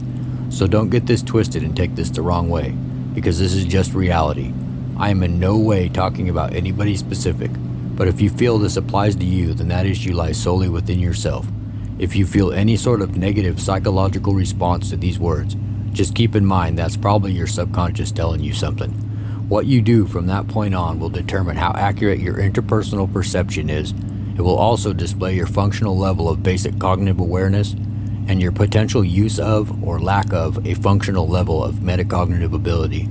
The reality when it comes to optimal valve event, starting with optimal LSA, overlap placement, and the complex subject of valve event timing as a whole, is that an extremely vast majority of individuals are missing or overlooking the big picture, along with the finite details of the function and purpose of starting with optimal LSA and overlap placement, which is actually a rather complex subject that seems simple on the surface, and all too often tends to go against a lot of individuals and quite a few professionals' false priors bias, confirmation bias, selective perceptions, selective exposures, and even cognitive dissonance, all of which make individuals tend to only believe, search for, or acknowledge information that coincides with their existing beliefs, what they want to believe, or what they make themselves believe. In turn, they disregard opposing point of views or even attack others with opposing point of views that don't align with their existing beliefs. If something goes against what they believe, these individuals won't thoroughly or accurately research or acknowledge information, even if it's proven to be factual or what is known as actual reality, aka true knowledge. This would be like saying it's not denial or ignorance. I'm just very particular and rather selective about the perception of reality I choose to accept. These cognitive bias I speak of make people uncomfortable or irritated when what they perceive to be correct or what they want to believe is challenged or disproven. Now here's the thing, there's a seemingly unnamed cognitive bias that I've observed over the years that I've personally named the selective perceptual reality cognitive process. The thing about this cognitive process is, actual reality and true knowledge don't give two shits about individuals' cognitively biased blind afflictions with their confirmation bias, false priors, selective exposures, cognitive dissonance, and their selective perceptions of what they want to believe is reality, or what they perceive as reality based off their lack of true knowledge, or based on incorrect information they perceive to be true knowledge. Actual reality, aka true knowledge, only deals in empirical, quantitative, and qualitative fact or truth.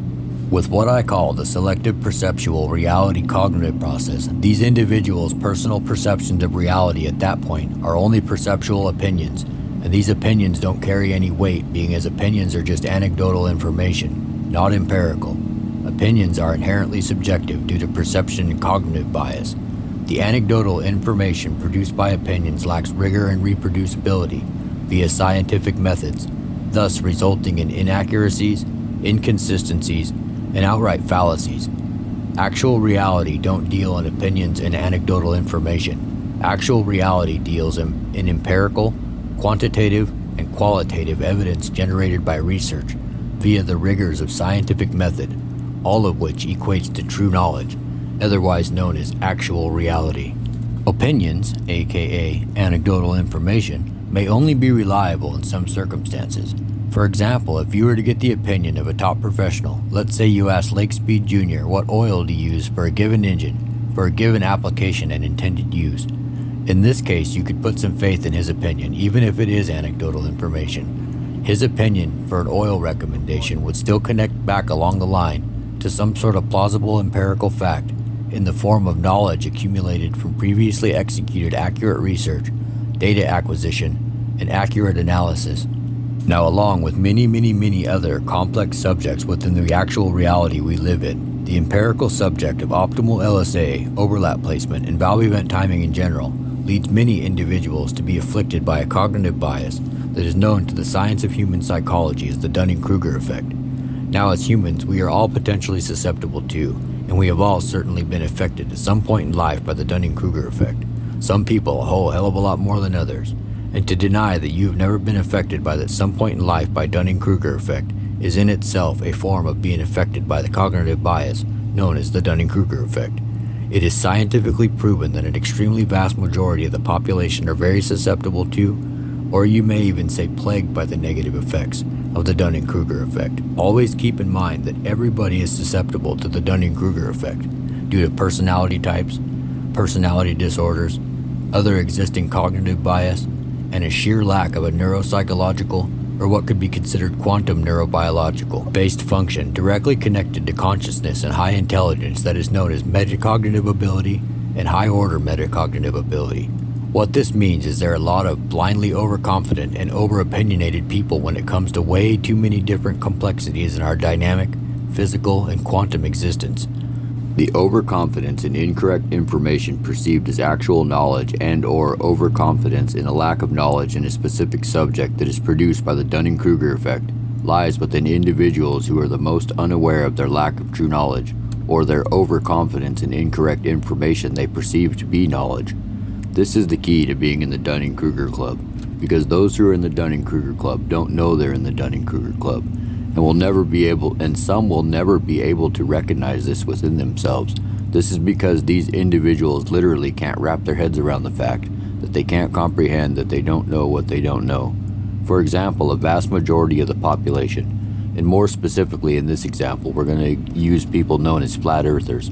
Flat earthers have a severe lack of true knowledge within natural, social, and formal sciences, let alone more complex things like classical, modern, quantum, and theoretical physics, the standard 24 branches of physics, absolutely no comprehension of physical and dynamic fundamental laws, the 26 fundamental constants, the 5 fundamental interactions and or fundamental forces of the universe, and most areas of mathematics, among many other subjects within the realm of actual reality.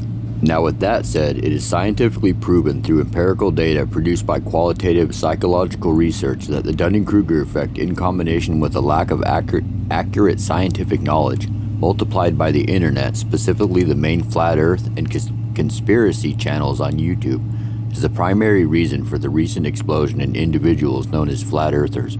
So if you're a flat earther, or you're thinking about becoming a flat earther, keep in mind that you believe what you do because the Dunning-Kruger effect, in combination with other cognitive biases and a lack of accurate scientific knowledge being multiplied by YouTube, is creating an over-enthusiastic, and false sense of blind overconfidence in your severe lack of knowledge within the regions of all the complex subjects within the realms of science and physics I previously just mentioned, among many other topics. This is all proven by qualitative evidence based off studying the beliefs, the scientific knowledge, the intellectual aptitude, and the cognitive function of around 1,500 individuals. The study's evidence showed that the Dunning-Kruger effect, in combination with the lack of true scientific knowledge multiplied by being influenced by YouTube videos, is the primary reason that you believe what you do. So if this may apply to you in any way, then consider acknowledging and identifying the Dunning-Kruger effect within yourself. Then try to recognize and identify other cognitive biases, and consider working on letting go of those cognitive biases you weren't aware exist. To do this, you must focus specifically on the very least basic cognitive awareness, but more preferably focus specifically on achieving a level of basic metacognitive awareness and accurate interpersonal perception, then go from there. But ultimately, to fully do this, you will need to obtain a certain level of metacognitive function just to be able to be interpersonally aware enough to thoroughly, truthfully, and accurately understand, then be able to think about that ideally. Now keep this in mind, it takes a substantial amount of accumulated true knowledge to be able to step back and recognize the true depths of one's own ignorance, because the same knowledge and skill required to produce the correct answer, or the correct information, are the same skills required to be able to recognize the correct answer or correct information. Also, it's fine not to understand something within reality, but be honest and admit your own ignorance, instead of assuming, acting like, or saying something is incorrect, or even acting like you fully comprehend something when you have just barely seen the tip of the iceberg. Also, never take the attitude of "I don't understand this, so it must be wrong." That is one of the absolute worst things you can do. Instead, take the mindset of "I don't understand this, I want to or need to understand this, so I need to seek more accurate information or true knowledge to get properly educated so I can understand what I currently don't know." To gain true knowledge or overcome cognitive biases, more specifically the Dunning-Kruger effect within certain realms or subjects within reality, you must be able to recognize your cognitive biases that are creating a sense of overconfidence, overenthusiasm, or blind ignorance. As I just said, it takes a substantial amount of accumulated knowledge to be able to step back and recognize the true depth of one's own ignorance, because the same knowledge and skill required to produce the correct answer or correct information are the same skills required to be able to recognize the correct answer or correct information. Now with that said, to be able to gain true knowledge or overcome the Dunning-Kruger effect, one must have at the very least the basic interpersonal intelligence and cognitive awareness to truthfully acknowledge the fact that you are unknowingly standing on the peak of ignorance, or what is simply known as Mount Stupid. You must fall from the peak of Mount Stupid into the valley of true knowledge despair, and come to the realization that things are a lot more complicated than you once perceived. Then you will have to lie in the valley of true knowledge despair until you either realize you truly know nothing, or until you acknowledge how little you truly know or knew about something before you can even begin to find true knowledge. Once you start gaining small amounts of true knowledge, the more knowledge you gain, the more you should realize how little you truly do know. Once you come to that realization, you must continue to cognitively monitor yourself. Then you will begin to understand how truly complex, complicated, and deep true knowledge really is. Once enough knowledge is obtained, you will then have to start the slow and tedious climb up the slope of enlightenment, while maintaining a certain level of metacognitive ability to identify and acknowledge potential mistakes, while identifying incorrect and accurate information, to make sure every step you took along the way previously was the correct step to make to be able to achieve and maintain each subsequent higher level or increase in the order of magnitude of true knowledge. If you intend to try to completely ascend the slope of enlightenment, which not many fully ever do, you will have to achieve a high enough level of metacognitive ability and continue stepping in the correct place to make it all the way up the slope of enlightenment, to truly reach the plateau of sustainability of true knowledge and wisdom, with a deeper, truthful, and more complete open understanding of actual reality, along with the vast universal potential and theoretical physical possibilities as a whole. With that being said, this entire statement I just made is 100% actual empirical reality and is scientifically proven to be human psychological fact that has been proven time and time again especially with the empirical evidence produced by the qualitative research pertaining to the more recent explosion in flat earthers due to the Dunning-Kruger effect and the negative influence of YouTube. There is no legit quantitative, qualitative, or empirical evidence of all within our reality that the Earth is flat, but there is a substantial, almost endless amount of quantitative, qualitative, and empirical evidence, aka mathematical proof, and unbiased, rigorously tested scientific proof, along with other observable empirical evidence within our reality that the Earth is absolutely spherical. The individuals unaware of their affliction that is the Dunning-Kruger effect cannot begin to wrap their head around the fact that they can't comprehend that they don't know what they don't know, which is known as the illusion of knowledge, which is the greatest enemy of true knowledge. The illusion of true knowledge in turn leads to individuals overestimating their own cognitive abilities and underestimating just how deep and complex a lot of things within actual reality are. Like for example, in the instance of this video, the complex mechanical, physical dynamics, fluid and gas dynamics, thermodynamics, and the variables that are relative to max power production, volumetric efficiency, isentropic and adiabatic efficiency, optimal LSA, overlap placement, duration, overlap triangle, and all the other overall dynamics of valve event timing, cylinder heads, induction systems, exhaust all together as a whole. Now with all that being said, I know the nature of people on the internet, and I'm very aware from previous experience that by touching on these subjects within actual reality, that I likely hurt a small but specific category of individuals' feelings or egos. But honestly, that issue lies solely within themselves and needs to be recognized internally than addressed. These type of individuals are rather predictable and will surely show themselves in the comments. Now let me clarify something for the truly cognitive aware, open-minded, or truly intelligent individuals that are still watching this and are actively pursuing true knowledge, as everyone always should continue to do. If this sounds like you and if you are truly cognitively aware, open-minded, and actively seeking true knowledge, then you are definitely on the right path.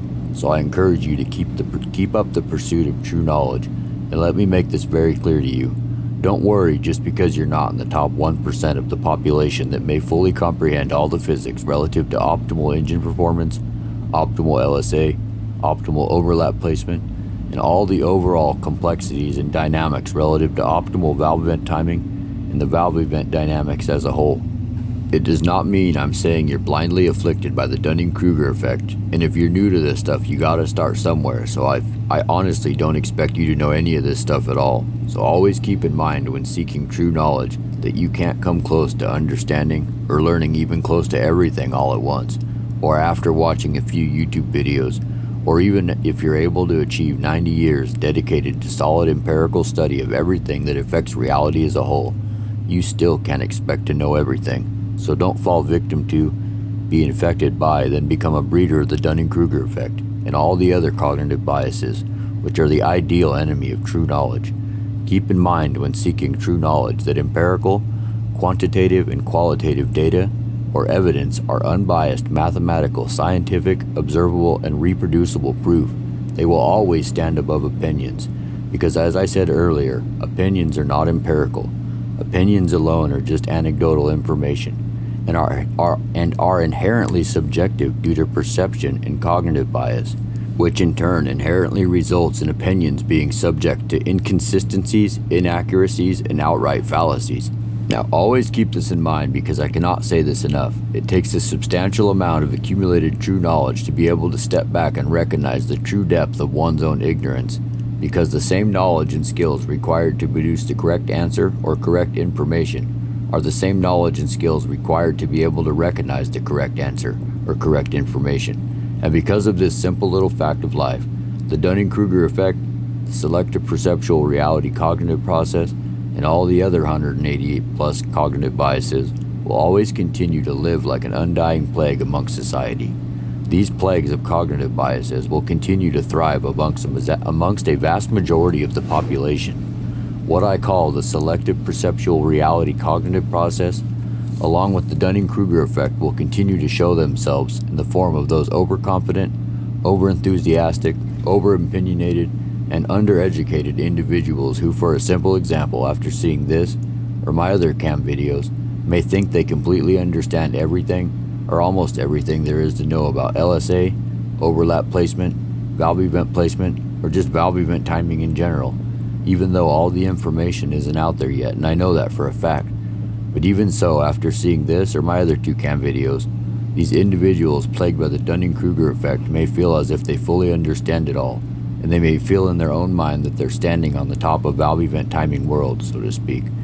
And they may go on try to advise people, and in the process they spread information that may only be partially true or even false due to the lack of accurate comprehension from the way they may have perceived the information that they decided to focus on specifically. And in doing so, these individuals sharing incomplete or inaccurately perceived information are giving a bad name to the empirically proven process of selecting optimal valve events by starting with optimal LSA and overlap placement. I'm saying this because I've seen quite a few comments around YouTube on various other people's channels where individuals are making incorrect statements or speculations about LSA. For example, saying things like a 106 LSA to 108 LSA is always ideal for everything, or things like there's no optimal LSA, or a tighter LSA is always better, all of which are extremely incorrect statements. This is once again, as I said, goes right back to the cognitive biases like selective perceptions, confirmation biases, selective exposures, false priors, Dunning-Kruger effect, the bandwagon effect, and even cognitive dissonance, all of which typically go hand in hand.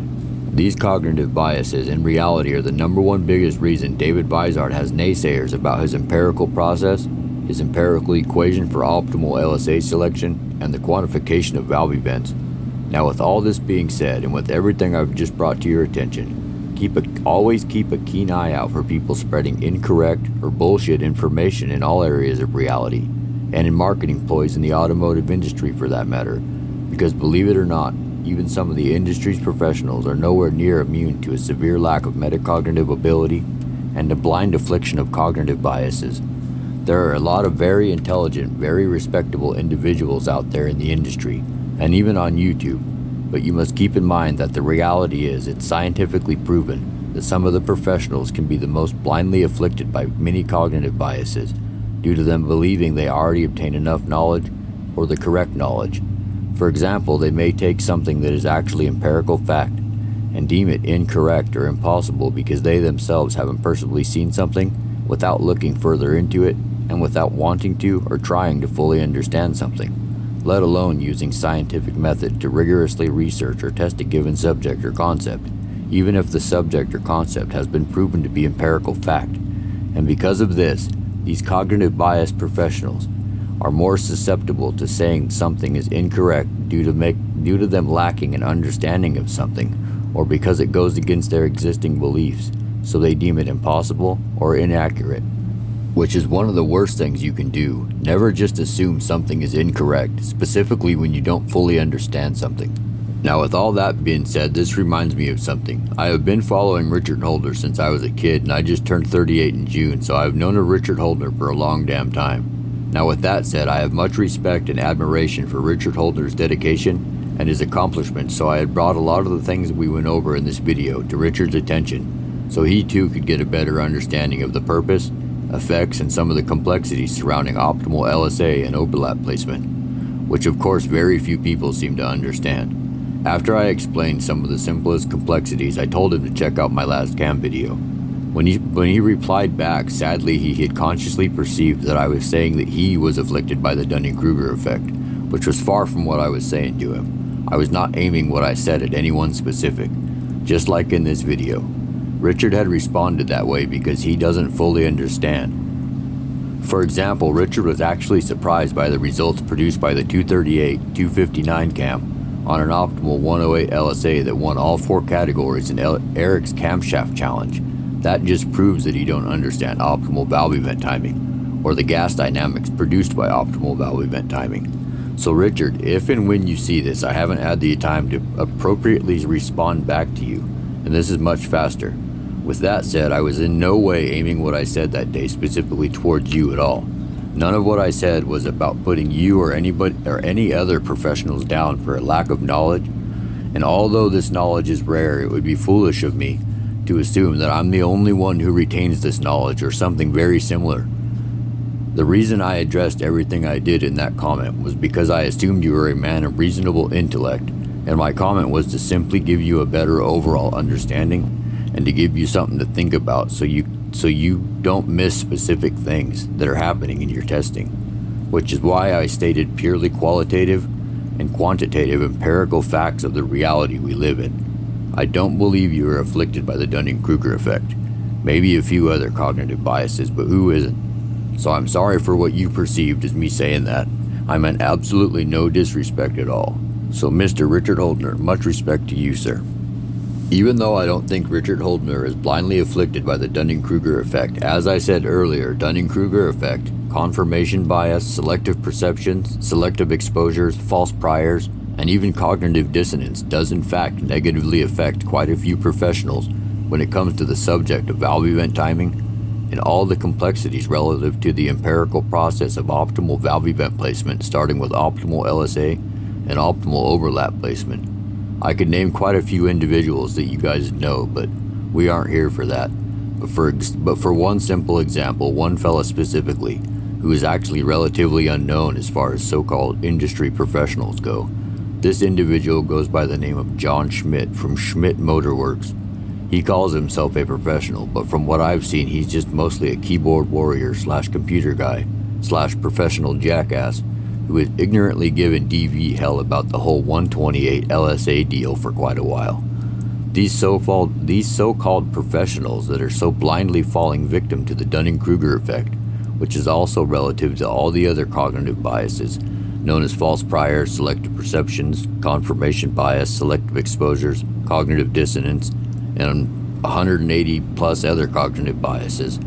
These cognitive biases lead to individuals being completely unaware of their cognitively biased afflictions, hindering their ability to expand their mind and form accurate understanding of other specific areas of rare knowledge within actual reality. Now always, and I mean always, keep in mind, as humans we are all capable of being affected by the Dunning-Kruger effect, selective perceptions, confirmation bias, selective exposures, false priors, or any other of the 180 plus different cognitive biases for that matter. So in the pursuit of true knowledge, you must try to achieve and maintain an accurate interpersonal perception. Try to understand and achieve a functional level of true metacognitive ability, which is rare. So at the very least, try to understand and practice accurate basic cognitive awareness, which is the start to somewhat help you maintain an awareness of the Dunning-Kruger effect and other potential cognitive biases within yourself. You must maintain this awareness so that your states and traits are always, and I mean always, accurately perceived, because perception of oneself, perception of your surroundings and your experiences creates one's personal beliefs and feelings, which affects their interpretation or perception of reality. Keywords: interpretation or perception of reality, which once again is not necessarily actual reality due to the inherent subjectivity of perception and cognitive biases, because cognitive bias affects perception, and perception creates one's reality. So you must seek to achieve and maintain an accurate interpersonal and interpersonal perception, because this is where true knowledge and wisdom begins. Viewing yourself and others accurately, along with being viewed accurately, will benefit physical, psychological, and social functioning. So in the pursuit of true knowledge, you must keep this in mind at all times to not allow yourself to be consumed by a blind affliction that you don't know or didn't know exist. Unfortunately, in a lot of cases, due to personality types, personality disorders, and deep-seated blind affliction of cognitive biases, the inability to achieve a sense of accurate self-awareness may never be able to be recognized to exist within oneself, which simply means it's unobtainable or impossible for some individuals to be aware that they themselves will never truly be self-aware, which means long live the Dunning-Kruger effect. Now back to the main point of the video. So contrary to the conventional mainstream popular belief, I have fully proven LSA is not just a result of the placement of valve events. Although technically LSA is a result of valve event placement, but that's just the most common, one-dimensional and simplest form of understanding, which is the most common thing you will hear people say when they're trying to express to you that they think they understand valve events, while at the same time trying to express to you that they think you don't. But in reality, most individuals can't ever accurately elaborate any further on the subject of valve event timing, let alone optimal valve event timing for that matter, because that very simple one-sided understanding of LSA being a result is all they have heard their whole life, or is something they may have heard somebody else say then just regurgitated what they heard. 99.8% of the individuals that regurgitate that phrase could not select optimal valve events by the degrees that the intake and exhaust valve opening and closing points take place relative to the piston's position in the cylinder before top dead center, after top dead center, before bottom dead center, and after bottom dead center, along with the degrees of crankshaft rotation if their life depended on it. There's no way in the hell you could expect 98% of the population to be able to understand how to select valve events in that fashion, let alone optimal valve events in that fashion for that matter. Needless to say, I've seen this quite a few times. Now once again, in the reality we live in, optimal LSA and overlap placement has been empirically quantified and able to produce the starting point for the optimal placement of the intake valve opening position, intake valve close position, and optimal overlap placement for the optimal timing of scavenging in the beginning of the induction cycle. The optimally timed intake valve opening position presenting flow to the cylinder at the optimal time, in turn with a given degrees of overlap, will directly communicate with the exhaust valve closing position in the overlap period, aka the scavenging cycle, with the exhaust valve closing position being the end of the scavenging cycle.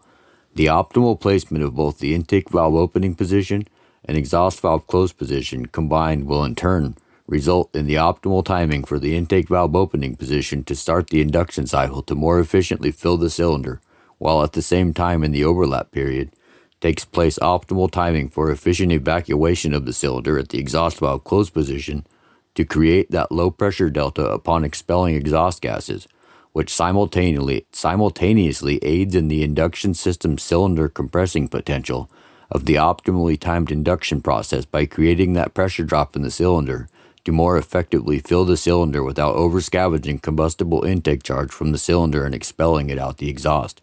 This is due to optimally timed placement of the intake valve opening position and the overlap placement. This allows the optimally timed intake valve opening position, overlap placement, exhaust valve close position, and matched ideal compression and expansion ratios, discharge coefficients, rocker ratios, and rod length to effectively and more completely fill and evacuate the cylinder, all of which enables the optimally placed intake valve close position to take advantage of an optimally filled cylinder, which increases volumetric efficiency at every RPM and creates more torque and horsepower across the entire curve every time. Now, for those of you who made it through this entire video, thank you. And also, I will acknowledge the fact and say that if you made it through this entire video and learned something from it, you obviously got something going on inside your head, and that's a good thing. We need more people like yourself in this world. So with that, I appreciate your time, and I will catch y'all later. So until next time, I'm Adam. This is Cattle Dog Garage and Racing. Take care, everybody, and much love. Also, on another note, check out Brian Salter's channel, Salter Racing Engines, on YouTube. Brian's a good dude giving solid information backed by years of race winning experience.